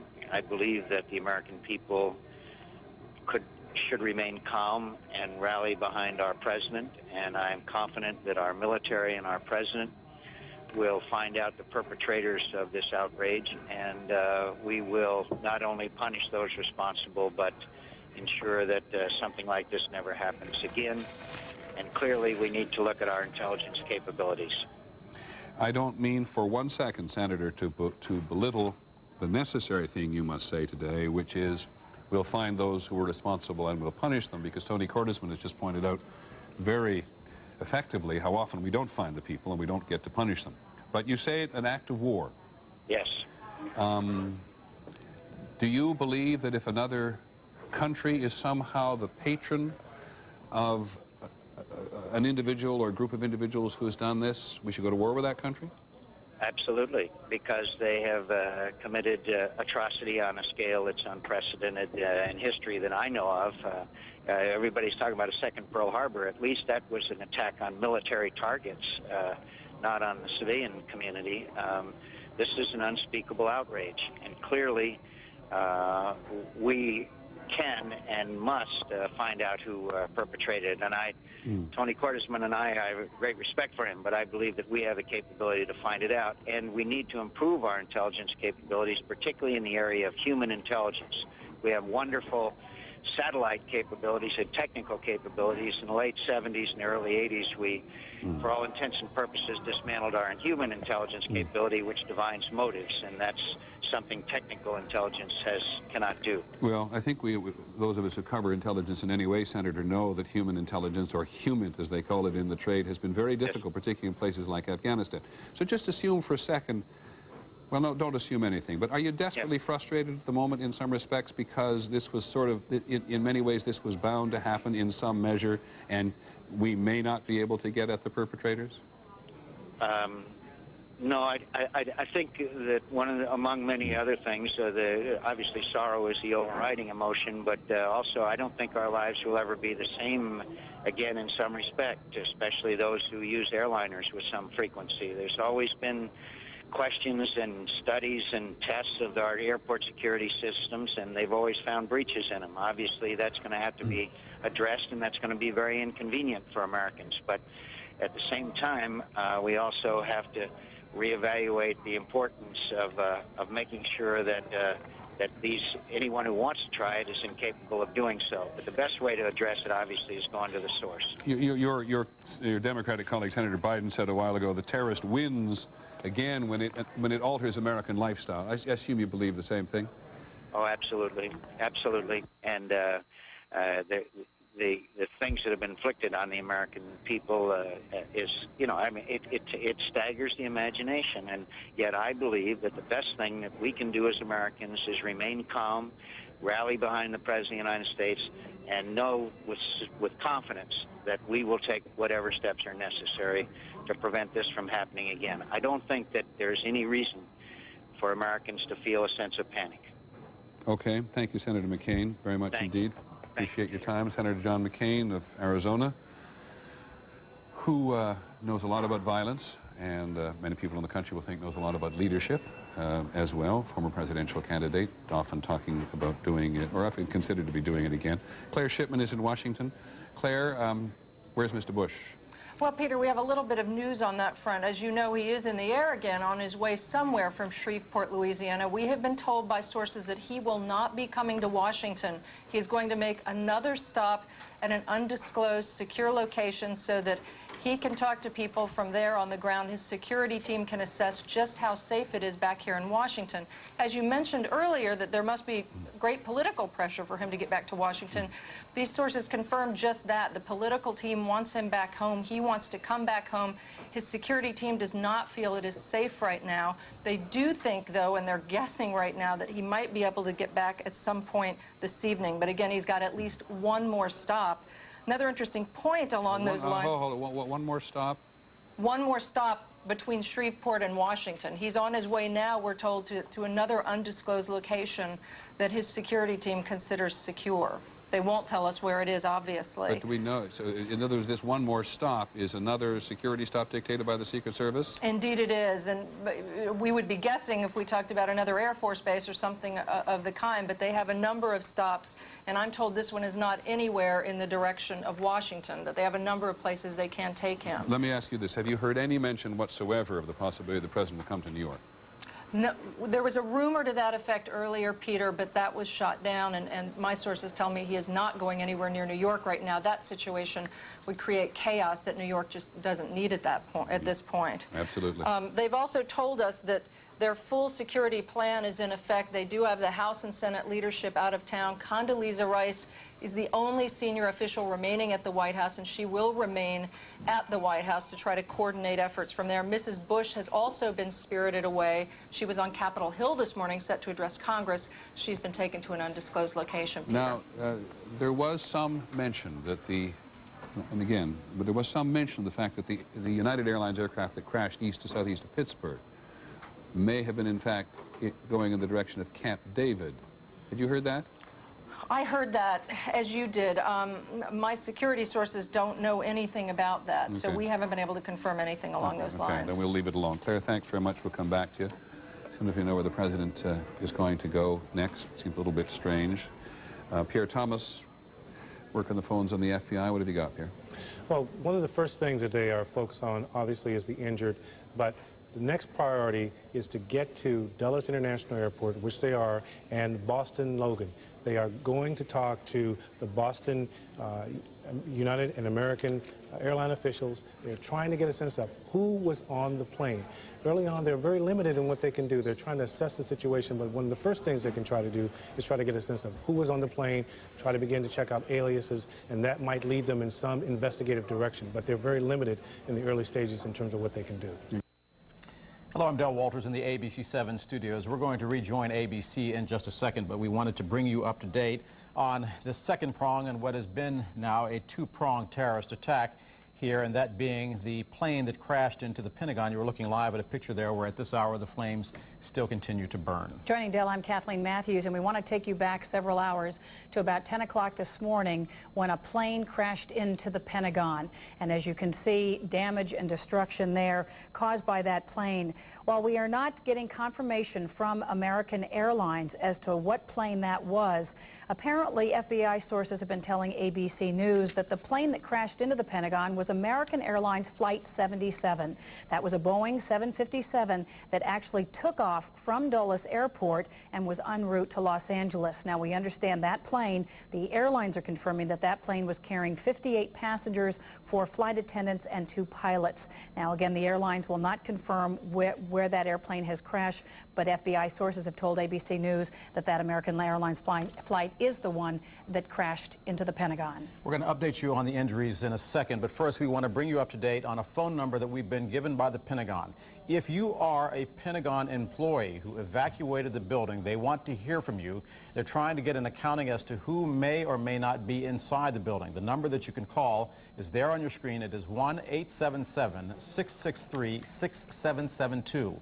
Again, that is the number for Pentagon employees, Pentagon personnel who may have evacuated the building this morning so that they can get an idea as just to how many people inside the Pentagon at this hour they still are searching for. It's been 4.5 hours since that plane crashed into the Pentagon, and the injury list is climbing. Here's the very latest. Virginia Hospital Center is reporting that they have received 30 injured people. Washington Hospital Center is reporting they have received 5 critical patients. A lot of these are burn victims. And George Washington Hospital is confirming that they have 2 from the Pentagon attack who are in their emergency room. Now, we understand that there are at least 75 people who've been injured who are still on the ground at the Pentagon, and because they cannot bring aircraft into that area to medevac them out, they're unable to fly them to local hospitals, and so they're setting up a triage unit there at the Pentagon to be able to treat those patients. And now on to the situation in the district. A little more than an hour ago at about 1:30 Eastern Time, D.C. Mayor Anthony Williams declared a state of emergency in the district. He said that if you don't have business in the city, please don't come. Emergency personnel are overwhelmed. Here's a little bit of what he said. We're declaring a state of emergency in order to put everyone on alert, in order to ensure that we have the highest level of preparedness. Obviously, if something were to happen, God forbid, and we pray that it won't, we will be fully prepared to then execute the necessary contingency plans. And to that extent, the mayor also promised that there will be live news conferences that will take place at 3 o'clock, 4 o'clock, and 5 o'clock. We will let you know the details of those news conferences. Well, emergency personnel have been dispatched to try to take control of the traffic situation, which has been mayhem in downtown Washington. As a result, a lot of buildings closing. And this is the latest situation out in Virginia. Route 50, 66, 29, and GW Parkway are now closed inbound. So any of those inbound routes are now closed. Medical personnel only allowed on those routes on the inbound roads. Medical personnel only allowed also on Canal Road, which is now one-way outbound. Rock Creek Parkway, all lanes northbound. In other words, they've reverted to a rush hour situation where all of the roads are now outbound to take people out of the city to try to bring control to that chaos downtown. Again, we are 4.5 hours into what has been a two-pronged terrorist attack, one taking place in New York, the other here in Washington. ABC is working with us. We are working with them to try and get you as much information as we possibly can. We're going to go back now to ABC's live coverage of the events that are unfolding. For the national tragedy that has occurred today, all Major League Baseball games for today have been canceled. The PGA Tour has canceled the beginning of tournaments on Thursday, and whether they will be further delayed is uncertain. Major League Soccer postponed all of the games it had scheduled for tomorrow night, and the National Football League says it is mulling over whether to postpone this weekend's schedule. Obviously, the effects of this are going to reverberate for many days, many weeks, many months, and so there are those kinds of cancellations being discussed. Okay, thanks, Charlie. Go ahead. Thanks. I just, as we want to go to try to bring it back together for people who, a lot of people have been not with us all day. The thousands and millions of people may have been glued to their televisions, impossible not to. But ABC's John Donovan has been following the events of the last few hours, and he has managed to put together, I suppose we could call it a chronology or a timeline, if you will. But here is some sense of what happened from the beginning.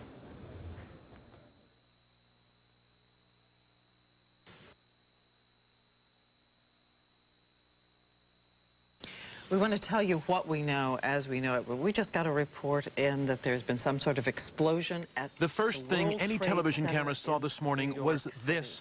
Just before 9 o'clock, roughly 15 minutes earlier, an American Airlines jet hijacked from Boston had crashed into the South Tower of the World Trade Center. There were 92 people on board. It does not appear that there's any kind of an effort up there yet. Now remember, oh my God. Oh my God. That looks like a second plane. I did not see a plane go in. Minutes later, the second plane, the second tower. The fireball ate up the aircraft. It was a United Airlines flight, a 767 from Boston to Los Angeles. There had been 65 people on board. Some sort of a concerted... I was happening to look on the first tower, and I actually saw people waving where the first plane crashed through, and then it was unbelievable seeing this second jet come crashing into the second tower. What is going on? New York City was staggered. As soon as you got hit, I was thrown to a window. So I was very lucky. We're going to interrupt this. We'll come back to this, I promise you, to go to a news conference being held by the Mayor of New York, Rudolph Giuliani. And then, Governor, thank you very much for your assistance and your help and your support. Thank you. Thank you, Mayor, for your leadership through this crisis. This is a vicious attack upon New York. It's an attack upon America. It's an attack upon the whole concept of freedom and our way of life. And we cannot let these attacks succeed. The first step has to be to make sure we do everything in our power to protect the people and to save the lives of those whose lives are still at risk and to help those who have been injured. And I want to commend the mayor, and I want to thank my colleagues from Connecticut, New Jersey, Pennsylvania, and the federal government have all offered and made ready support to help us deal with this ongoing crisis. The people of New York are not only the freest and most diverse people in the world, we're also, I believe, the most capable of rising to meet the challenges of this type of attack. And right now we want New Yorkers to remain calm, to go about their business, to appreciate the fact that everything to provide for their safety is being done, to appreciate that everything that can be done to provide for the health and the needs of the people who are still at risk is being done, and that we will continue to work to make sure that we get through this as strongly and quickly as possible. I want to thank the federal administration. Secretary Thompson has been on the phone with me a number of times, as well as the President, for what they are offering and prepared to do. And we're just confident that, well, this is a horrible attack and one that is despicable and really unthinkable in its magnitude. We will get through this, and we will continue to have a great and free country, state, and society. Do we know the number of casualties at this point, sir? I don't think we really want to speculate about that. The number of casualties will be more than any of us can bear ultimately. And I don't think we want to speculate on the number of casualties. The effort now has to be to save as many people as possible. And I don't think we will know the answer to that until sometime tomorrow or the next day. Were there large numbers of firefighters? There are a large number of firefighters and police officers who are in harm's way. And we don't know how many we've lost. But there's no doubt we've lost some firefighters and police officers. Do you know anything about the cause of the explosions that brought the two buildings down yet? Was it caused by the planes or by something else? We believe that it was caused by the after effects of the planes hitting the buildings. We don't know of an additional explosion after that. Could you tell us, do you expect any further attacks on New York? Is there anything to indicate that there could be more bombs, more planes out there? I know originally there was a report that 8 planes had been hijacked, 4 have only been accounted for. What about the remaining 4? And is there any possibility that there could be bombs on the ground planted by... We have no specific information to that effect. Obviously, the city is now closed. The airspace around the city is closed. And we are on heightened alert. But we have no specific information suggesting any further attack. Can you tell us where the planes came from? Warships coming into the port of New York right I think to give the people of New York confidence, to show that the federal government is standing with us, and to just to make certain that nothing further happens. This has been a very, very difficult and traumatic day for the people of the United States and the people of the city. And I think that it's an act that shows that the federal government is going to do everything they can to support us and help us. Can you give us an idea of the extent of the rescue effort that's going on right now in Lower Manhattan? What the scope of this operation? There are over 1,000 rescue workers, probably about 2,000 that are deployed, trying to get into the buildings, trying to find people, trying to search for people. The governor and I spoke a couple of hours ago. The governor has deployed the National Guard to relieve them because our people are going to need reinforcements pretty soon. But right now they don't want to leave because they're searching for innocent citizens, and they're searching for some of their brothers and sisters. Are you finding survivors? Yes, we have some numbers that we can give you. We have 1,500 people at Liberty State Park who were evacuated, described as walking wounded. They were evacuated by ferry and other means. There are about 600 as of about 15 minutes ago in local hospitals that we account for, 600 people that are being treated in local hospitals. And there are 150 in particular that were critical, that were moved by EMS. New York City has 170 hospitals. So we have a lot of hospitals, and we're utilizing all of them. Probably the one that was the hardest hit was St. Vincent's Hospital. And I would like to just single them out and commend them, because as I was rushing down there, after the first plane hit, and before the second, they were already deploying people on the street. I could see the doctors and nurses outside getting ready to receive people. And that was before the second plane actually hit the World Trade Center. What was your experience down there? Also blood donations. We have several sites for blood donations. 153 East 53rd Street, 66th in Amsterdam, which is the Red Cross, and 310 East 67th Street. If people want to do something and they can donate blood, that's going to help not just today, but tomorrow and the next day. This relief effort is going to take some time. Mr. Mayor, you were one of the first people down there. Can you describe the scene in your own words, what you saw down there? I don't know that I'm really able to describe it. It was the most horrific scene I've ever seen in my whole life. We saw the World Trade Center in flames, a big gaping hole all the way on the top of it. We could see people jumping from the top of the building. And then we went into Barclay Street, 75 Barclay Street, I think it was, and we were there when the building collapsed. And it collapsed in part on 75 Barclay Street. So we were trapped in the building for maybe 10 or 15 minutes, trying to get out different exits. And we finally went through a basement and came out 100 Park Place. Did you ever fear for your own safety, sir? Sure, yeah. What went through your mind? I don't think anything went through my mind other than making sure that we all remained calm and found an exit and just tried to figure out the most intelligent thing to do. Probably the same thing that went through the minds of 10,000 other New Yorkers who I could see on the streets, and I really have to commend them. If you really want to know what New Yorkers are all about, you just watch the way in which they handle themselves. They didn't panic. They moved deliberately. They moved swiftly. But they didn't hurt each other. They helped each other.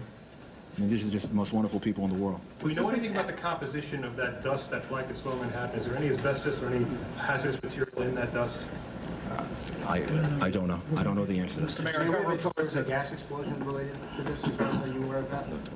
There was a gas leak or possible explosion? We don't believe that. We don't believe that's the case. Mr. Mayor, can you tell us anything about where the planes come from, where the aircraft came from? Bill Diamond reminds me that we've turned off the gas in the city buildings, just to be certain. Can you tell us as a precaution about where these aircraft came from? There was a report they may have been hijacked in Boston. I think we should leave that up to the federal government to yes, we do have some information, but I think we should leave that up to the federal government to release that information. focus is on the relief efforts. And Governor, do you think there should be on the part of the United States for what happened here in this country, both in New York, Washington, and other places? First step right now, Marcia, is to make sure we do everything to help those people who need our support, and whether they're injured or still trapped in buildings. The second thing is to make sure at the same time we're providing the maximum security against possible additional incidents. But clearly, this is an attack upon America. It's an attack upon our freedom and our way of life, and we must retaliate and go after those who perpetuated this heinous crime against the people of America. Mayor, this has been compared to Pearl Harbor. Do you consider this to be an act of war? This has been compared. I'll do both. This has been compared to Pearl Harbor. Do you consider this to be an act of war? This is a vicious, unprovoked, horrible attack on innocent men, women, and children. It's one of the most heinous acts, certainly in world history. And as the governor said, and I said to the president, we fully and completely support him in any action that he has to take.